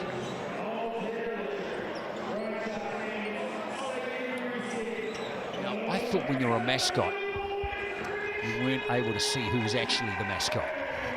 But if you look closer, you can probably, there'll be people in the stands here. You see, they will know exactly who those people are. They look like they're having some fun down the back there. They got a giant Connect 4 and an inflatable castle and all sorts. It's a great vibe in the gym here. Stadium Southland for sure. Timmins double teamed immediately, but still finds a way. Sam Timmins, he's into double figures now, 11 points. Just got to keep giving it to Sam with Rosetto in foul trouble, but it's not hurting Tauranga. Continue to manage this Tauranga, then bring Rosetto back in later as King just couldn't quite balance himself there, and we're going to have a BNZ player timeout with just a few seconds left in the half. Heads up play there from Josiah Alec. getting that board and straight to the player timeout. Give them 3 seconds to play with here. Looks like they're going to reset the shot clock or the game clock to 5 seconds based on what the official was signalling there. Gives us a chance to have a look at that QR code and get the ticket to the big game. As I mentioned during the Rapid League game, if you're in Wellington, you've got nothing to do on Tuesday. Get down and watch the Saints game against the Rams. If the Saints get the win there, they will secure top seed. Expect their gym to be jammed on Tuesday night. Here's Inga. Oh, what a sweet shot. Right on the buzzer there from Braden Inga. Still a bit of time left perhaps here for... No, there is no time. That is a some finish there from Braden Inga. Who knows how valuable those 2 points are going to be at the end of the game. There is going to be time left, in fact, for Tauranga. Talking about 2 seconds, but it looks like Coach Yim's contesting that.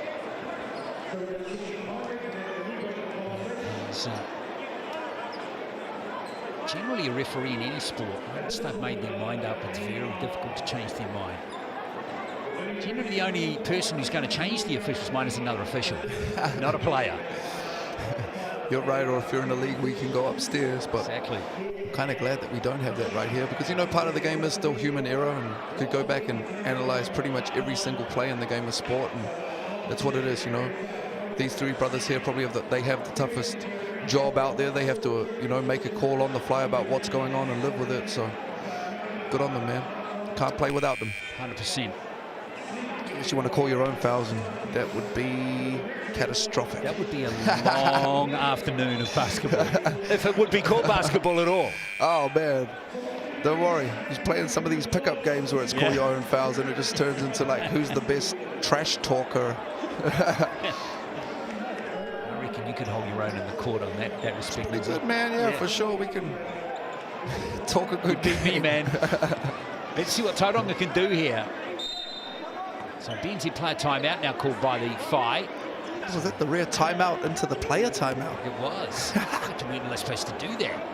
But anyway, here is the ticket to the big game one more time. So scan that QR code, folks. Remember that Wellington-Canterbury game on Tuesday night. It's not the only big game coming over the next week or so as we enter the last round of the regular season. Tony Bennett getting a good job done.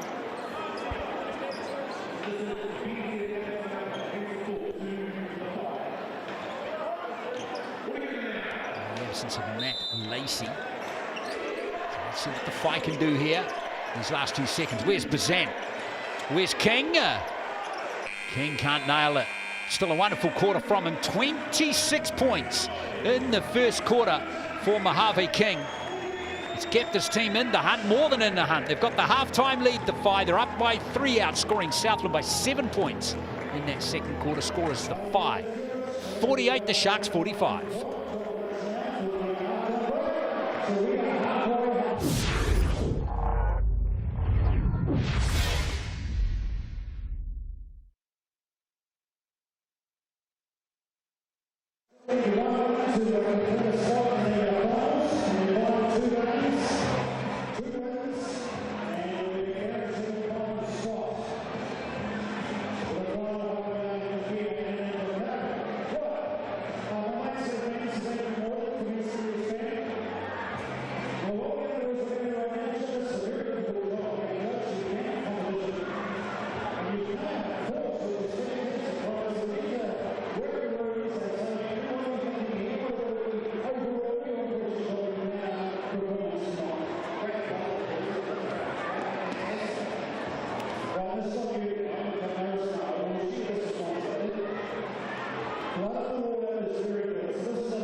...48-45 to Tauranga Whai here in Invercargill.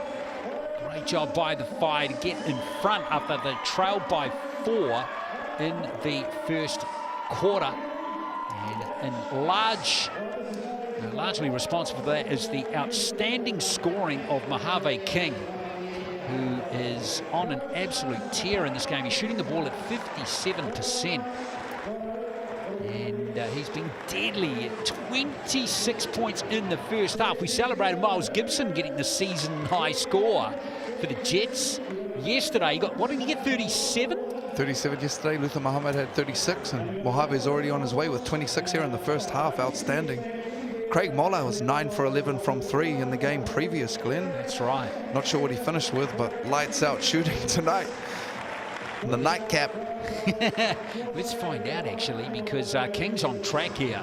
And you know what? The way Tauranga is playing and the fact they don't have a couple of their key backup players today, and Carter Hawkwood not there either. You know, this trend of giving him the ball to shoot, this is probably going to have to continue, especially with Rosetto in foul trouble as well. Absolutely. They're missing 3 of their main pieces, and Mojave's, you know, one of their main guys when everybody's healthy anyway, so he's going to be, again, uber aggressive for the whole evening, especially without being in foul trouble. 7 assists from Mr. Asbury out here is outstanding in a half of basketball as well. A lot of turnovers, though, that they need to clean up on, the Sharks. Yeah, that's been a real Achilles heel for them in the game for the Sharks, particularly the nature of the turnovers. They've turned it over 9 times in the first half. The Tauranga have turned it over 4. So the Chemist Warehouse stats make interesting reading here at halftime. Just back to Craig Moller for a second. He had 9 threes in the game for Taranaki against Canterbury, but he had no 2-pointers. He was 0 from 6 from inside the arc, 9 from 11 from outside, finished with 27 points. Wow, that's an interesting shooting split, for sure. Interesting. Let's have a quick look at the games to come, because this is absolutely critical, of course, down the stretch of the season. We've touched on many times how important that top-of-the-table game there is between the Saints and the Rams on Tuesday night. That is going to decide which team finishes on top of the standings. If Wellington win that game, they get it done. They'll be top seed. They can't be overhauled because the Rams will only have 1 game left and Wellington will be 2 wins clear of them. But if Canterbury can win, that means Wellington will finish with a 15-5 record.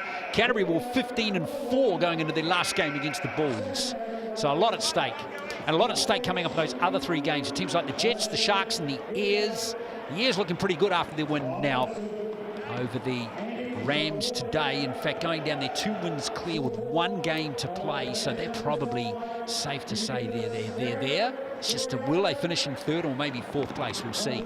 Yeah, kind of fighting for their standing, their positioning right now. And as you mentioned, they're not going to make the playoffs, but the Giants might be the hottest team in the league behind the Sharks. So that's going to be a great game on Thursday down in Nelson. It will certainly be an absolute cracker. Well, the crowd is staying around here in Southland, hoping their team can come back into this contest. Not that they're out of it. They're only down by 3, but it's still an interesting scoreline with the second half coming up. Tauranga up 48-45.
48-45. Tauranga in front of Southland by 3s. We're not too far away from the second half. Let's just quickly wrap up those stats again for you. Tauranga shooting the ball at 43%. On the back of an outstanding first half from Mojave King, 26 points. He's also picked up 5 rebounds and 2 assists as well. He has been on fire, pretty much like that boy is in the corner there. He doesn't look like one to be messed with. He is going to bounce you out of that castle, no problem at all. In fact, give him the eye patch right there. Look like Slick Rick with that eye patch. Keelan Boone leading the scoring for Southland with 12. Sam Timmins and Josiah Allett also in double figures.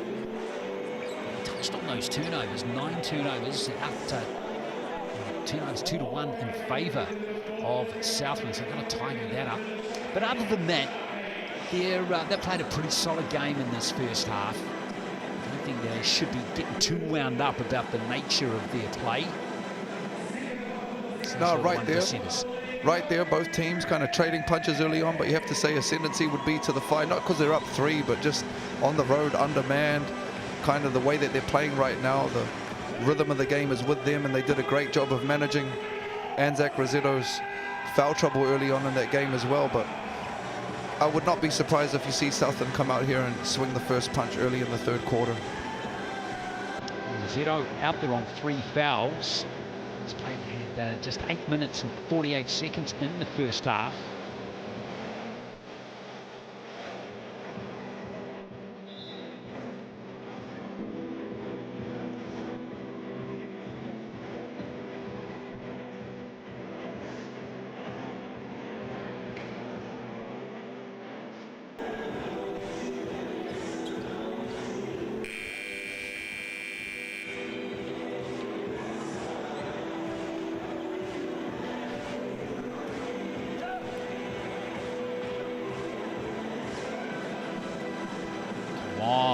Got the high five. Do you reckon he'll be cut for the next game, Lindsay? No, because forgetting the high let five. him run it back, man. Then the young fella get another chance, man. Exactly. Kaha Cooper to inbound it for Southland as we get the third quarter underway here in Invercargill. Thank you for joining us here on Sky Sport. Hope you're enjoying the coverage. Alec for the Sharks. Asbury. King.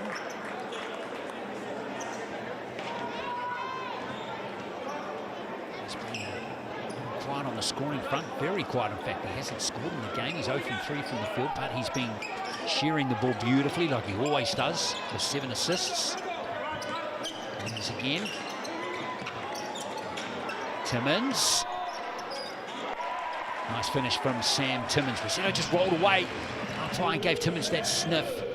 And that's where they were struggling to get those entry passes into those big men for the whole first half there, and straight away come out and execute to start the third. So that's definitely a positive for the Sharks. Bruce Hunt banks one in for Tauranga.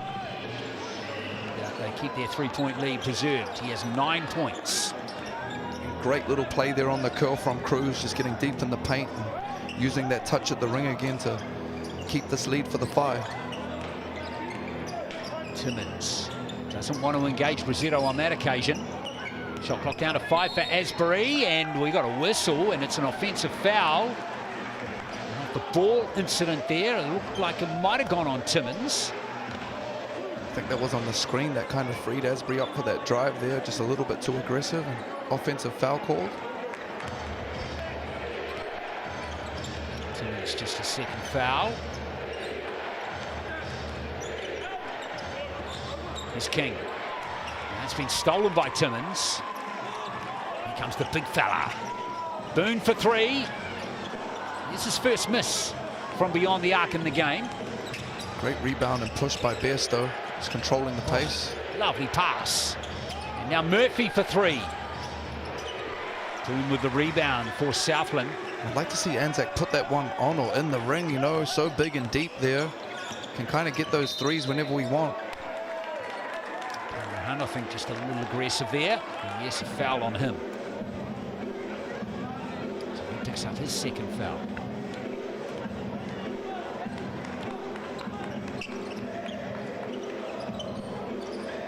Asbury. Oh, Timmins wide open under the hoop there. 2 easy points there for Timmins. Yeah, way too easy. I'm not sure what happened there, and Anzac lost him. And just a straight line bullet pass for the easiest of layups. Back to a 1-point game. Here's Bairstow. Hero Hunt. Great flash. Almost stolen by Timmins. Rossetto. Timmins plucked that out of there like he was picking apples from a tree. Here's Asbury. These long arms of Caleb Asbury. Well, believe it or not, that's his first 2 points of the game. Yeah, and too good a player to keep him on a donut for the whole game, and especially in transition. Easy layup for Asbury. Easy rebound there for Alec as well off the missed jump shot by Bairstow. You see Coach Yim imploring them to push and play with pace, and love to see him get aggressive down here, Alec. Oh, that's a good, strong finish, isn't it? Right on cue. You know, they're doing a great job, the Five, taking away their strong right hand, but they're doing great. Southland, opposite of countering and finishing with their left hand. A little 5-0 run here for the Sharks. Establishes them in front for the meantime. Rossetto. Hero Hunt. Nice rotation out to Murphy. Rossetto with the tip back, but Alec is there to tidy up. Another stop for Southland. I've just gone a little cold to start this third. Just dried up a little bit for the Fire, and opposite of that, Southland's doing a great job of coming down and being patient and executing. Ooh, big bucket there for Keelan Boone. Timeout called by Tane Bennett.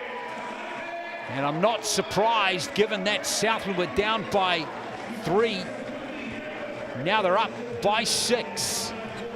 Yeah, 9-point turnaround here, and making me look good with my crystal ball, you know, saying that Southland was going to come out at home here and swing first, and just too much talent. You know, Glenn, you spoke on it in the pregame of they've got 4, like they're a loaded starting 5, even when they have to bring Tukaha Cooper in, a young talent, and they're coming out and showing it right now here early in the third. Just cleaned up a little bit offensively and found a bit of rhythm. Well, they also haven't got the ball to King like they were getting him into the game in the first quarter. Just reminding you again that you want to grab free fuel. Who doesn't these days? Yes, please. Well, go to download the Waitomo app on your phone. Scan that QR code. That will take you to the online wheel on their app. Enter your mobile number to spin the wheel. You'll automatically score Waitomo Mula, which you can use on your next fuel up at any Waitomo fuel stop. Man, you'll better go and scan that code. I don't know, when I go and fill my car up right now, Glenn, some of the numbers showing up on there are crazy. You almost, I think my advice to you is put a blindfold on when you're filling your gas. Just make sure you take the blindfold off before you put the gun in the fuel tank. Just do the pay wave and don't look, huh? Exactly. Just hope you've got enough money in your account. 56-50, Southland in front. Let's see what the response off the timeout's going to be here from the Phi. Hero Hunt. Let's go back to Pero Hunt. Shot clock down to 6. The basket there from Cruz Pero Hunt. Lovely finish. Massive hit. They were stagnant there and didn't have a lot going. It was a pretty good defensive set from the Sharks and a good contest, but Cruz Pero Hunt with the big 3. It's his 12th point. He's got a second 3 of the game there with that one. Asbury. Rossetto could have fouled there, but got away with it. Nonetheless, it's 2 points to Asbury. That was beautiful there by Sam Timmins. They got the switch and he just sealed the big man, or sealed the guard inside, and Asbury blew straight by Anzac for the easiest of layups to get his 4th point of the game. King finally gets his hands on the ball. Oh, unlucky there. Gets his own rebound. 2 more for Mojave King. 28 points. And they've done a great job for 4.5 minutes of keeping the ball out of his hands altogether, but as soon as he gets it, he gets downhill and gets an O board for the easiest of put-ins. Asbury putting up the 3 ball and getting it. And again, you speak about basketball being a game of confidence and rhythm. Asbury didn't put any points on the board first half, and he's already came out and found himself 7. What about that play from Sean Bairstow? There's a bit of confidence and rhythm for you if you're a Phi fan. Sean Bairstow, super... That's the word I'm looking for. Just solid. You know what I mean? Just, you're not going to lose anything on defense, on the boards. He makes the right reads on offense. He gets you scores when you need them. Not necessarily going to be on any highlight plays, but That's a highlight if you're a Fies fan right now. Well, he's just got good basketball blood in his body. His brother Cameron, of course, fantastic player. Steph, his sister, played over here for the Kahu, and he's got a brother Jared who plays for the Bullets in Australia. And there's the three-point play from the Chemist Warehouse stripe there for Sean Bairstow. And Tauranga Whai sticking to Southland. Little zone action here from the Whai off that free throw. Nice finish. Love the quick play there from Sam Timmins. Certainly getting the better of Rossetto. He is in this third quarter just starting to establish himself, and it's funny you say that because they were actually doing better with Sam Timmins when they had Sean Murphy matched up on him for the first half, which is interesting, just using his pace as opposed to his size. Rossetto just a little gun shy at the moment, of course, playing on 3 fouls. Here's Boone running at Rossetto. And it's tipped into the hands of Cruz Perrahan, who pushes. King just out of position there. Now Cooper. Razzle-dazzle stuff as Keelan Boone. He doesn't miss the 3 again. Is that his 5th for the game? 6th. 6. Whew.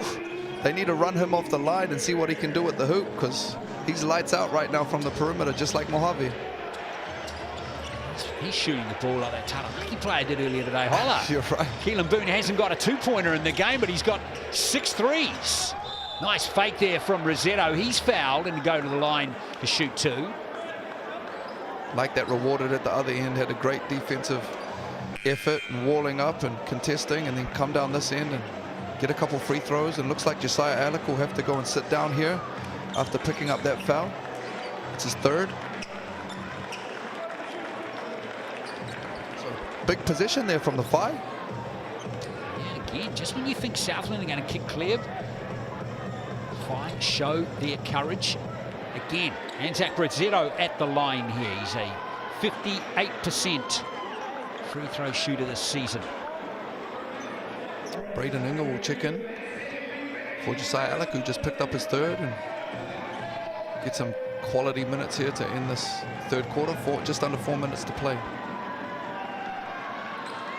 a bad player to bring off the bench, really, is it? Not at all. Of course, he's just come back from England again. 7th appearance this season for Southland.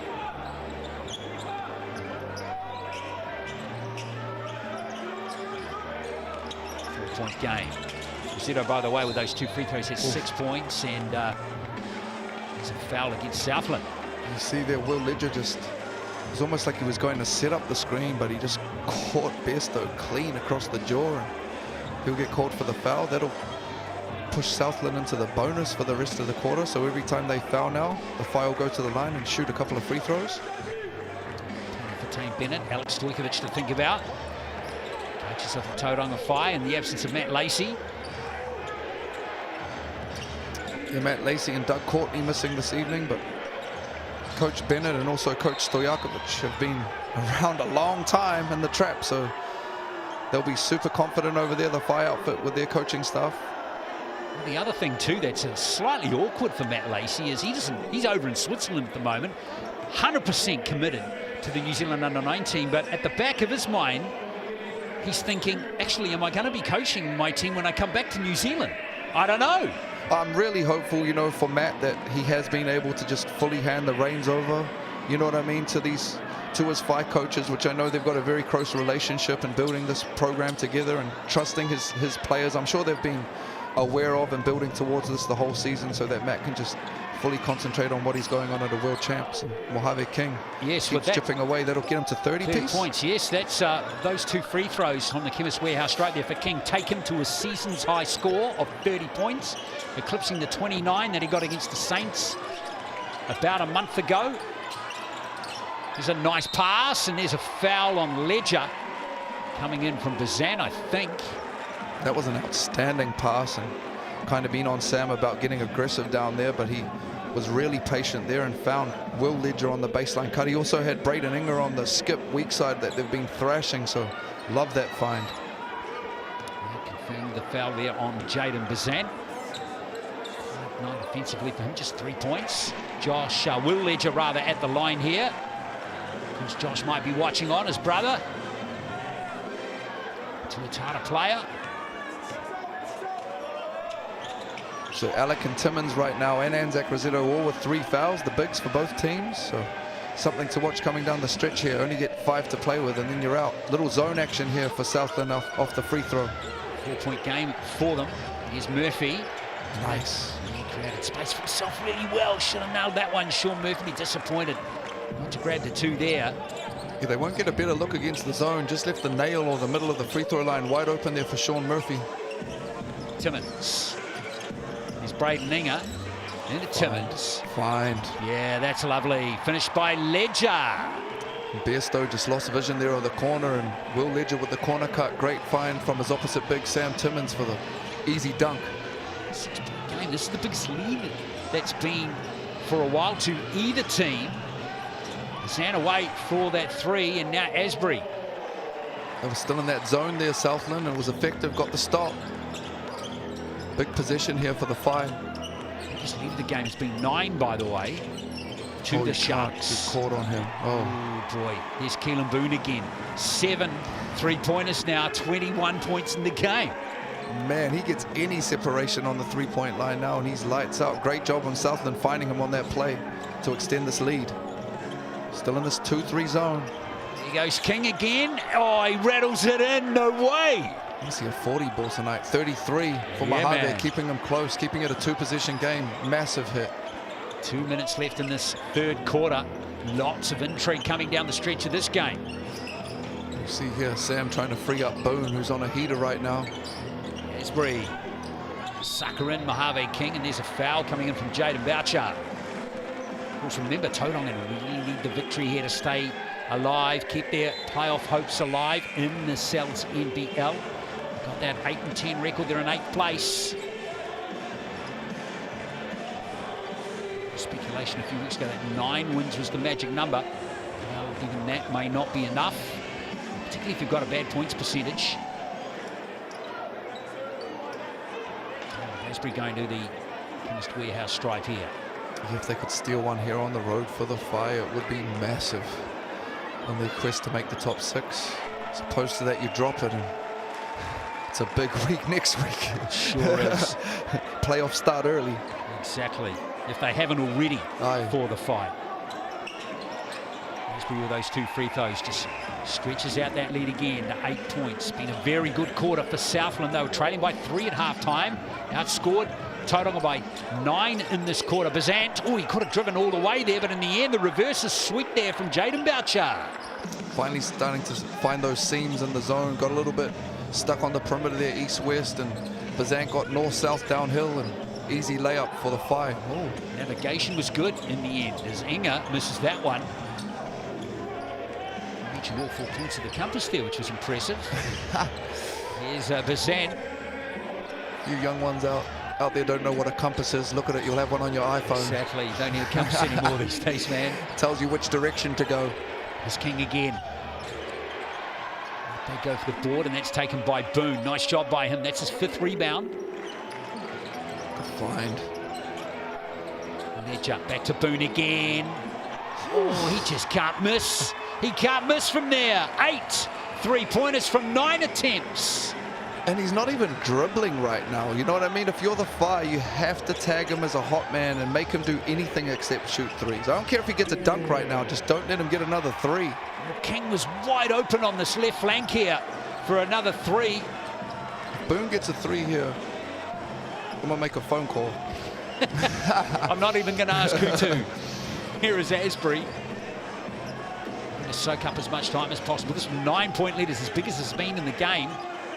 Good find. Inga. Just the way Timmins fights hard, and there's a foul. Looks like they're going to call on Sean Murphy there. Foul is going to be against Murphy. I think that's the only 4th for the Phi. Boucher, in fact. I think it might have been on Jaden Boucher there.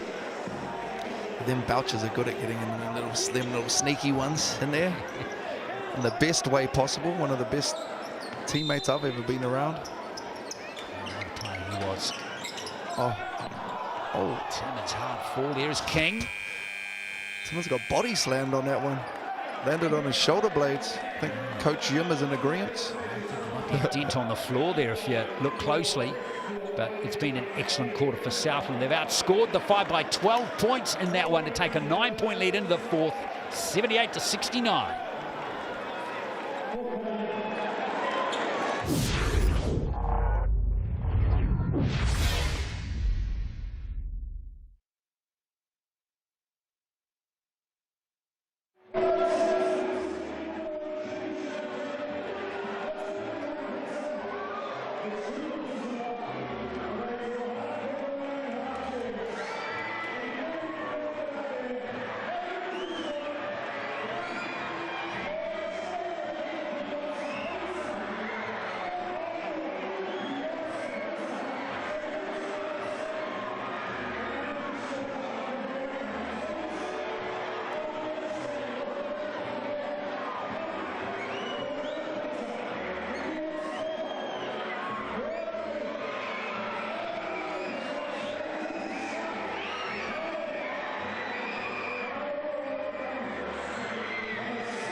Southland lead the Tauranga Whai 78-69.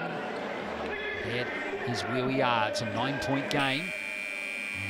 The Whai are a capable team. It was a little quiet in that quarter there to Mojave King.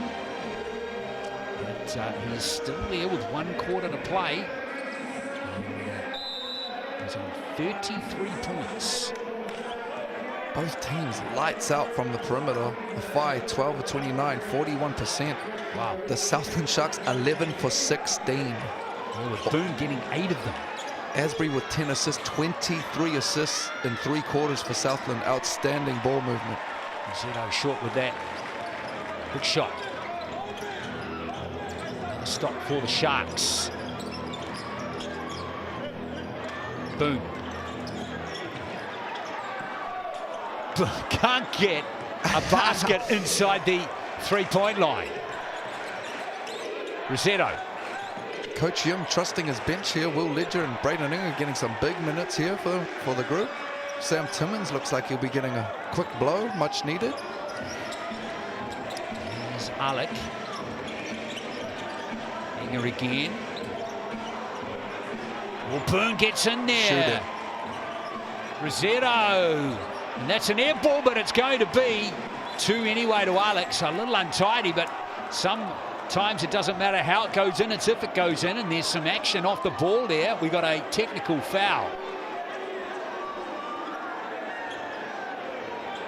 I think that might have been on Boone, contesting whether he got fouled or not, but Josiah Alec always there ready, and it's often hard to catch those O boards off an air ball, but just gobbled that one up for the easy layup. Mojave will hopefully get to 34 here if you're a Whai fan, sorry. Which he does. Mojave Kings just missed the 1 free throw from the Chemist Warehouse stripe. He's 7 from 8 in that category. I would like to shout out both teams for their free throw shooting this evening. Only 1 free throw missed the entire game. Well done, fellas.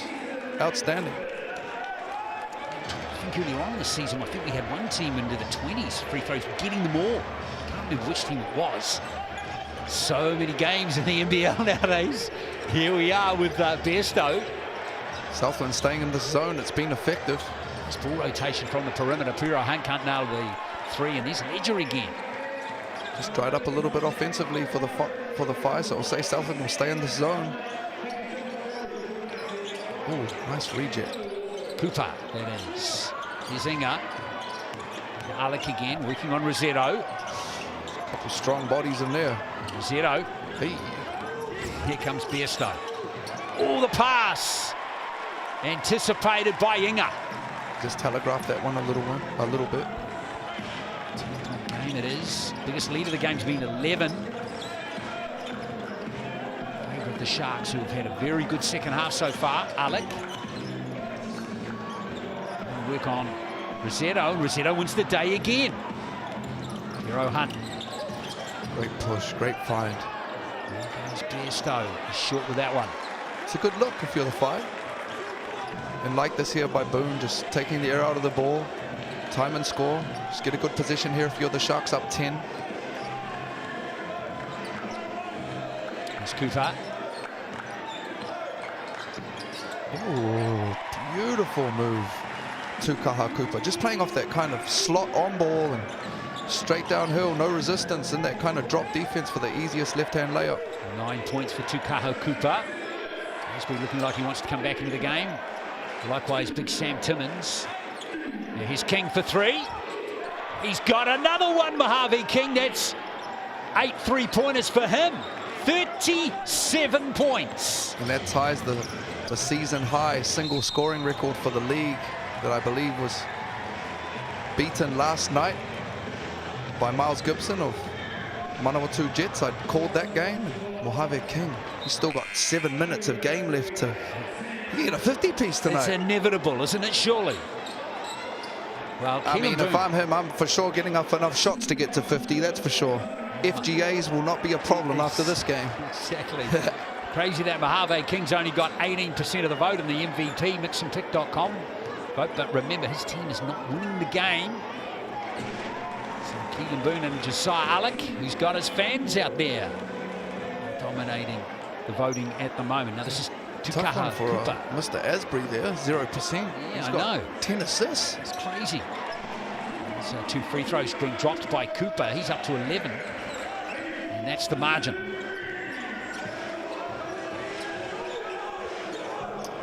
Bairstow.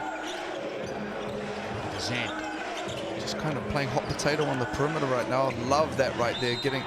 Oh, he's done it again, King, and there it is, the season high score by a player. And an and one to go with that.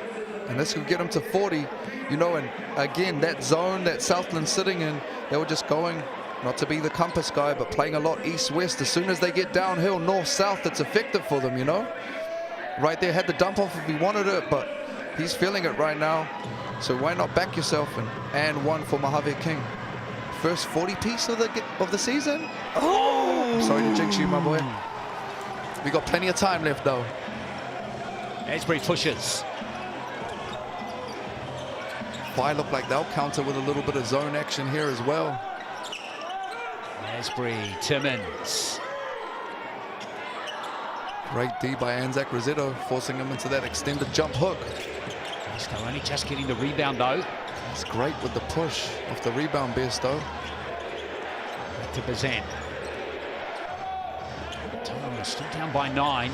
Needs something to happen soon. Bairstow, nice fake. Oh, just missing. And Asbury. Oh, he didn't stand on the baseline there. I thought he did as he scrambled to put back into the field of play, but... Great find. Here's Alec helping himself to 2 points. Timeout called by Tane Bennett, the FI coach. He's seen enough as the 11-point margin is restored by the Sharks. That was so tough. You just missed the start of that. Looked like Asbury had fumbled it out of bounds, but he didn't die on the play. And great hustle to get it to Sam Timmins, who bulleted it straight down to Alec for a dunk. Push this lead out. Big play for the Sharks. Much more even scoring by the Sharks. 24 points for Boone, 17 for Timmins, 17 for Alec, 11 for Cooper. For the FI right now, we're just talking about how we're going to deal with this zone defense down this end of the court. Also want to keep our jams up on, you know, when a shot goes up, and defensively probably going to have to get a little bit aggressive at some point in the near future. They were in the zone the last possession, but a little bit of a deficit that they've got to claw back right now. It's been about this 9 to 11-point margin for a while now. Yeah, they can't just keep trading punches this late in the game. You know, it was all right to do that early on, but just under 6 minutes here, at some point they're going to have to make a stand and get some stops. And often in these kind of scenarios, we talk about getting a kill, which for many in the basketball world is 3 stops in a row. And if you manage to do that, that goes a long way into chipping into scores. also talk about particularly like make them call the next timeout, things of that nature. King moving up the standings now with that season's best score in the league of 39 points.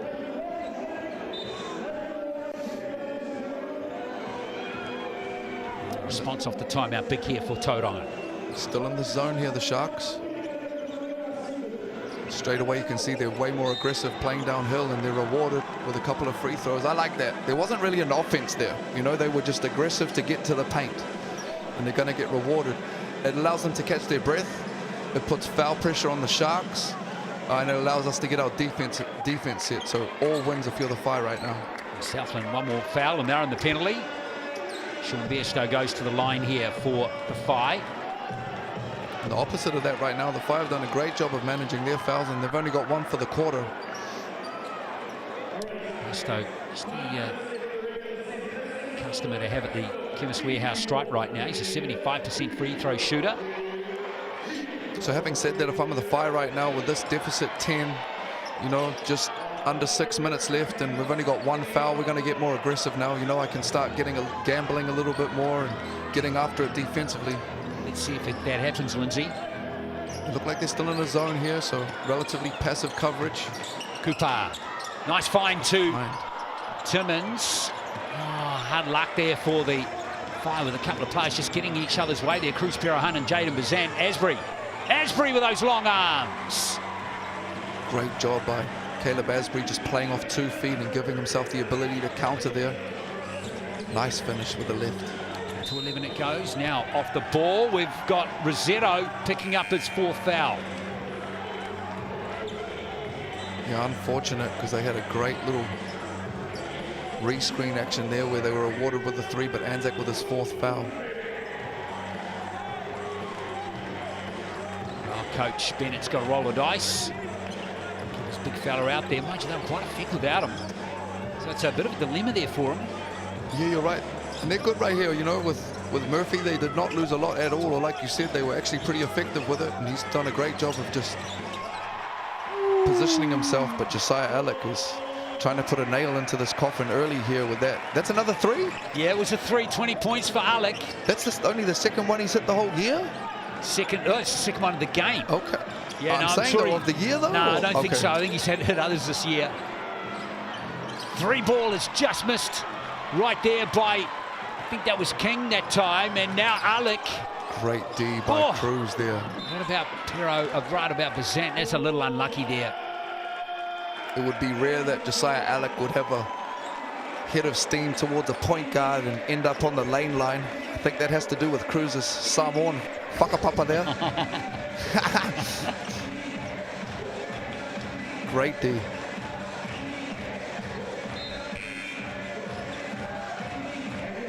Still hanging tough here, the Whai. You know, they've got a chance. Not much room for error now, though, is there, Lindsay? Not at all. You know, and this timeout's really important. You can see Coach Stojkovic having a good corridor over there with Coach Bennett about what they're going to do for this last 4.5 minutes. Very important that execution is now watertight here for the Whai. Otherwise, they've got very little chance of coming back into this game. Now, before this game, just to set the record straight, Alec had hit 8 3-pointers this season. So he's got 10 now. Crazy balanced scoring right now for their starting lineup. You got Asbury on 11, Tukaha Cooper on 11, Josiah Alec on 20, Sam Timmins on 17, and Keelan Boone on 24. You spoke on it early, Glenn, about their starting lineup. That's about as good as you can ask for. Only needed 8 points off the bench to get this lead. Yes, indeed. And Alonzo Burton, of course, out injured today. He's there on the bench, supporting his teammates. Keelan Boone still leading the game MVP vote in the mixandpick.com at 36%. King there on 28. Well, this is it for the Whai. They've got to get things going here. And Coach Bennett is sticking with not having Rossetto out there.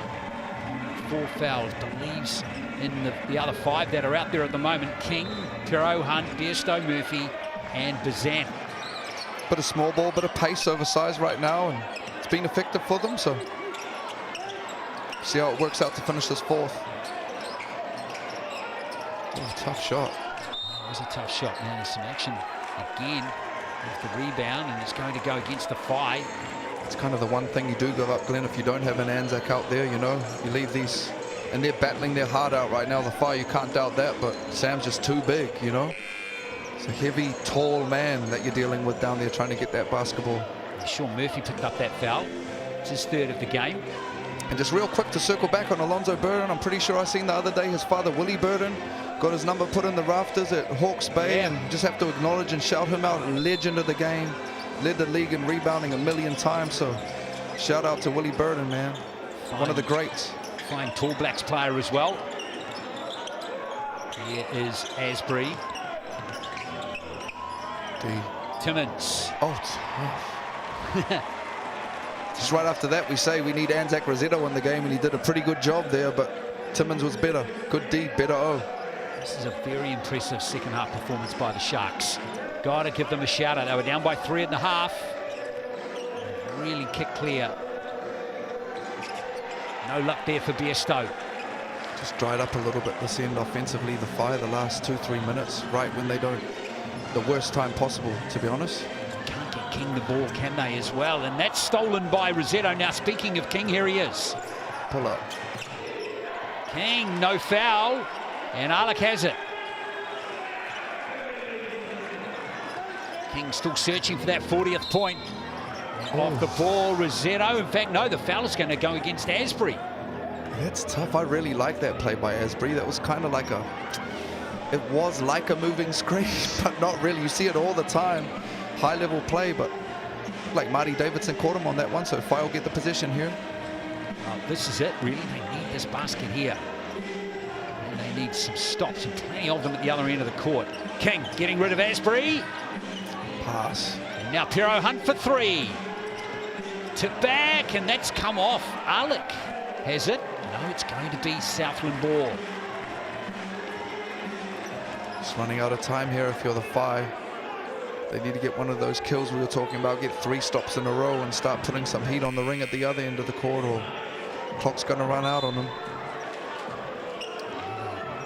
Timeout has been called. With 3:01 left, Southland up 93-77. Keelan with 24, Alec with 20, Timmins 19. In fact, all 5 starters for Southland are in double figures, with Tukaha Cooper on 11 and Asbury on 11 as well, who's now got 13 assists as well. You got to shout out the point guard, 11 and 13. That's big time. And you've also got Josiah Alec with 20 and 13 rebounds. So the imports for Southland shining like they always do this evening. It's great to see Mojave's bumped up to 25% here for the Whai, giving him a little bit of love for his 39.6 rebound, 2 assist effort that he's put on show this evening in Southland. Asbury's 13 assists actually are a season high for him. His highest prior to this was 12 against back in late March, round 4 against Manawatu. 13 assists, a lot of assists in a 40-minute FIBA game, man.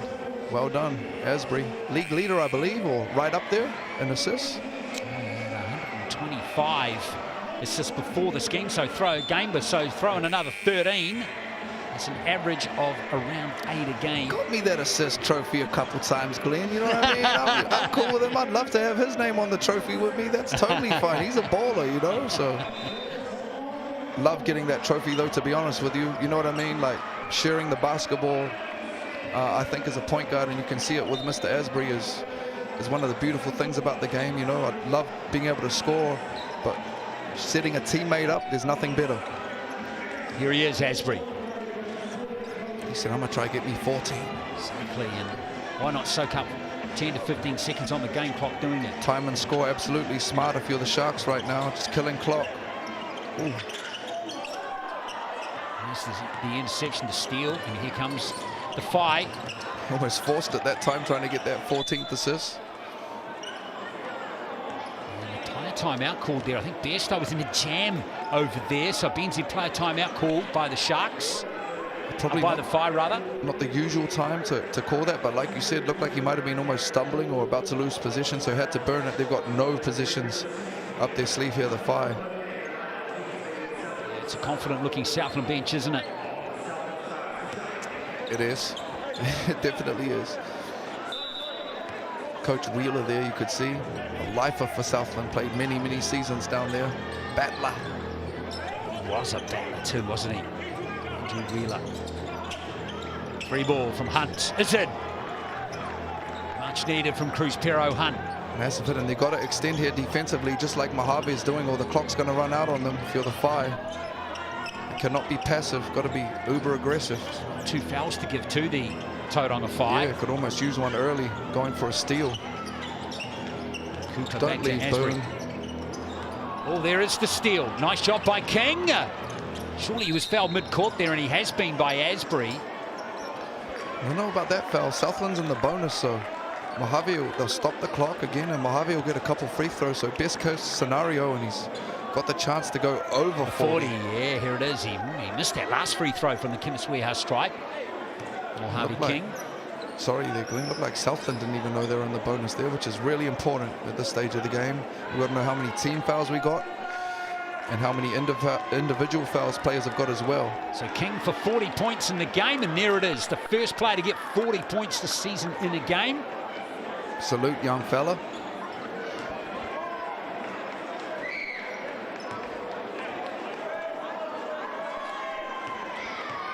Make it 41 for good measure. 41 of 82. He scored half of their points this evening. It's incredible, isn't it? And he's up playing full court D. Turn him over. He steals it, does he? Great hustle. Great hustle. 8-second violation for the Whai.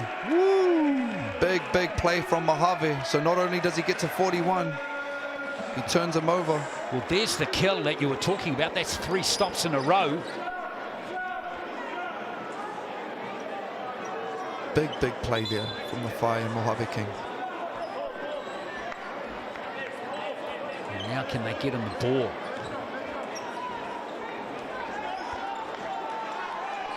They just need to clear out and let him go get it. Send the big fella, Anzac Rosetto, to set a screen for him. And can dance off that, yeah. Remember, got a minute 46. This is their season on the line here. Here is King. Thanks for that screen from Rosetto. Not going to get it this time. 3 ballers blocked from Asbury. At least 6 on the shot clock here for the Whai.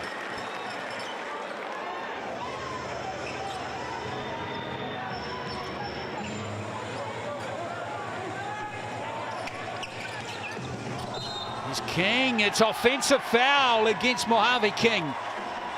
Great D there by Asbury, just keeping his chest in front and absorbing that contact, taking the hit. Mojave will get caught with the offensive. That'll put both teams into the bonus for the remainder of the game. 95 seconds left. Second foul of the game for King.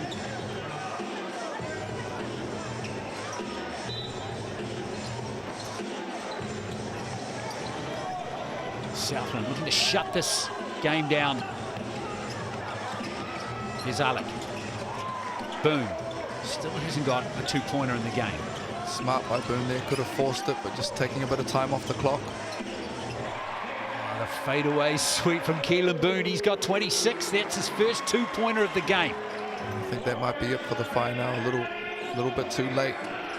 King missed that 3 in Southland with 60 seconds left.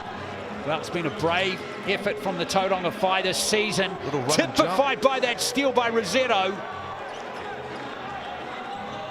Still fighting right to the end, aren't they, the Tauranga Whai? Yeah, just jumped him once he came over the half there with a little trap, and Anzac shot the passing lane, so playing it out for sure. Got to respect it. Here's Boone for 3 from the corner, and there's another one for Keelan Boone. 9 threes in the game. So he matches Craig Moller today. I'm not sure what it is about today, this Sunday, but shooting Sunday. 2 brothers with 9 threes in a single game, and Mojave's got the chance here to put some more points on the board. He's already at 41. He's got 8 threes himself. He's got a chance to add 2 more free throws to his 41 points. So 2 players have made 17 3-pointers in this game today. That's amazing. And Mojave scored half of his team's points. That's amazing as well. I don't know if I've seen a losing player get the pick and mix MVP. A lot of records being broken this evening. Goes, and you can see Coach Yim for Southland's put his rapid league team out there now for the last 34 seconds. It's a nice job done by Southland. See Timmins and Alex celebrating over there as they secure their playoff spot with this win. 2 more free throws to King. 43 points for King.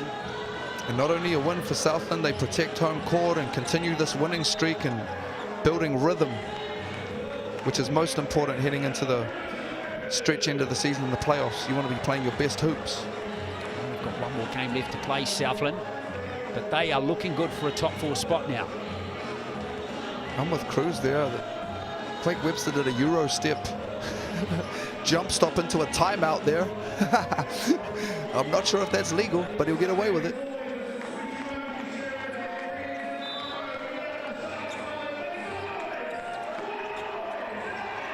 Webster to inbound it. Almost stolen. Webster for 3.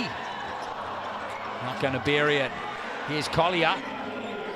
And now Burton Shaw, who's celebrating his 21st birthday tomorrow. It's going to be 2 more for the Phi. That's Sean Murphy with the jam. Back to 10 points, and there is a foul against Webster. I was just working on that all morning with my youngsters, Glenn. When you catch the ball, face and give a quick survey, otherwise there's potential you can draw a charge. I might have to clip that clip for them. Go, do it with 11 seconds left. And you got to salute the Phi. I've seen a lot of games this season where teams have just laid down and they haven't played, you know, they haven't played for the win out here, and Phi have swung all their punches in this fight. 3 goes in from Murphy, not going to fall, and Collier gathers the rebound. Final seconds of this one. Burton Shaw can't nail the triple at the end of the game, but it's a win for Southland by 10. Under pressure they were at the half, but a stellar last 2 quarters get the job done for Southland. They solidify their top 4 spot, and Tauranga's chances of making the top 6 slip away with that 98-88 victory.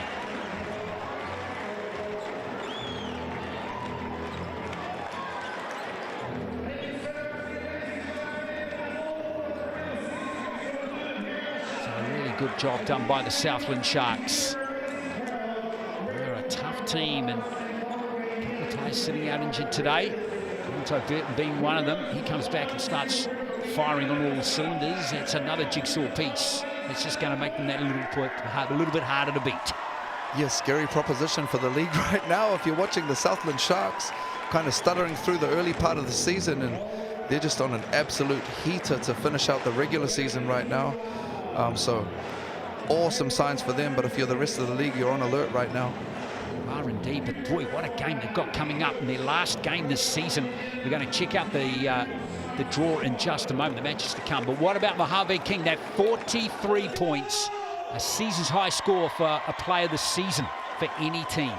Outstanding effort from young Mojave King this evening, you know, outstanding in a losing effort, you know, undermanned team on the road. 43 points, season high. And then obviously if you look at the other side of the board right now, outstanding effort from Southland in regard to the balance and depth of their scoring of their starting 5. Outstanding. Yeah, Boone, all of his points are 3-pointers apart from 1 2-pointer in the 4th quarter. What about Alec? 20 points, 13 rebounds. Nice little double-double for him today. And, Mojave working on the boards as well, Glenn. 43 and 6. We're about to see on this next one, my man, the point guards, the assist game was outstanding for Southland. Yeah, Sam Timmins with 8? Yeah, Timmins with a fantastic all-round game. 19 points, 6 rebounds and 8 assists. But what about Asbury? He got a double-double as well with 11 points and 13 assists. And your point guard gets 3 blocks. You're doing all right out there. Wow. He's got those long length. Lots of steals there too for the Phi, but not quite good enough on the day. So there's the winning team, the Southland Sharks. They remain in the top 4 with this win. Boy, there's going to be some interesting matches coming. not only in the regular season, but in the playoffs. Just confirming Mojave King is the game MVP. Good spirit. You can see that right there. There's excellent spirit in that Southland team. For sure. Good. Look like they got a great culture going on there down there this season, you know, and Southland's the type of place when you're playing down there as an import that you need that to feel comfortable. Absolutely. So after a day off, tomorrow, the final round of the regular season begins, and we have that blockbuster 1 versus 2 to end the season. Whoever did the draw, congratulations. They've set up the final round perfectly. And remember, if the Saints beat the Rams, they will secure the top seed for the playoffs. The Whai, quick turnaround for them. That Jets game. Jets have started to skid a little bit in the absence of Corey Webster, the injured Corey Webster. That Giants-Sharks game is all on. The Sharks will want to continue the momentum, and then the Airs, after their big win against the Rams today, wrap up the week's action at home to the bottom-placed Otago Nuggets. So 4 interesting games to come, starting with that Saints-Rams game on Tuesday night. Well done to the Southland Sharks. They got a bit of heat early in this one, but came through with flying colours in the end with a very good second-half performance. Too good for the Tauranga Whai, plucky as ever in that match, winning the game in 98-88. Thanks for watching here on Sky Sport, and we'll catch you for more hoops on Tuesday night with that Saints-Rams game. Mate wa.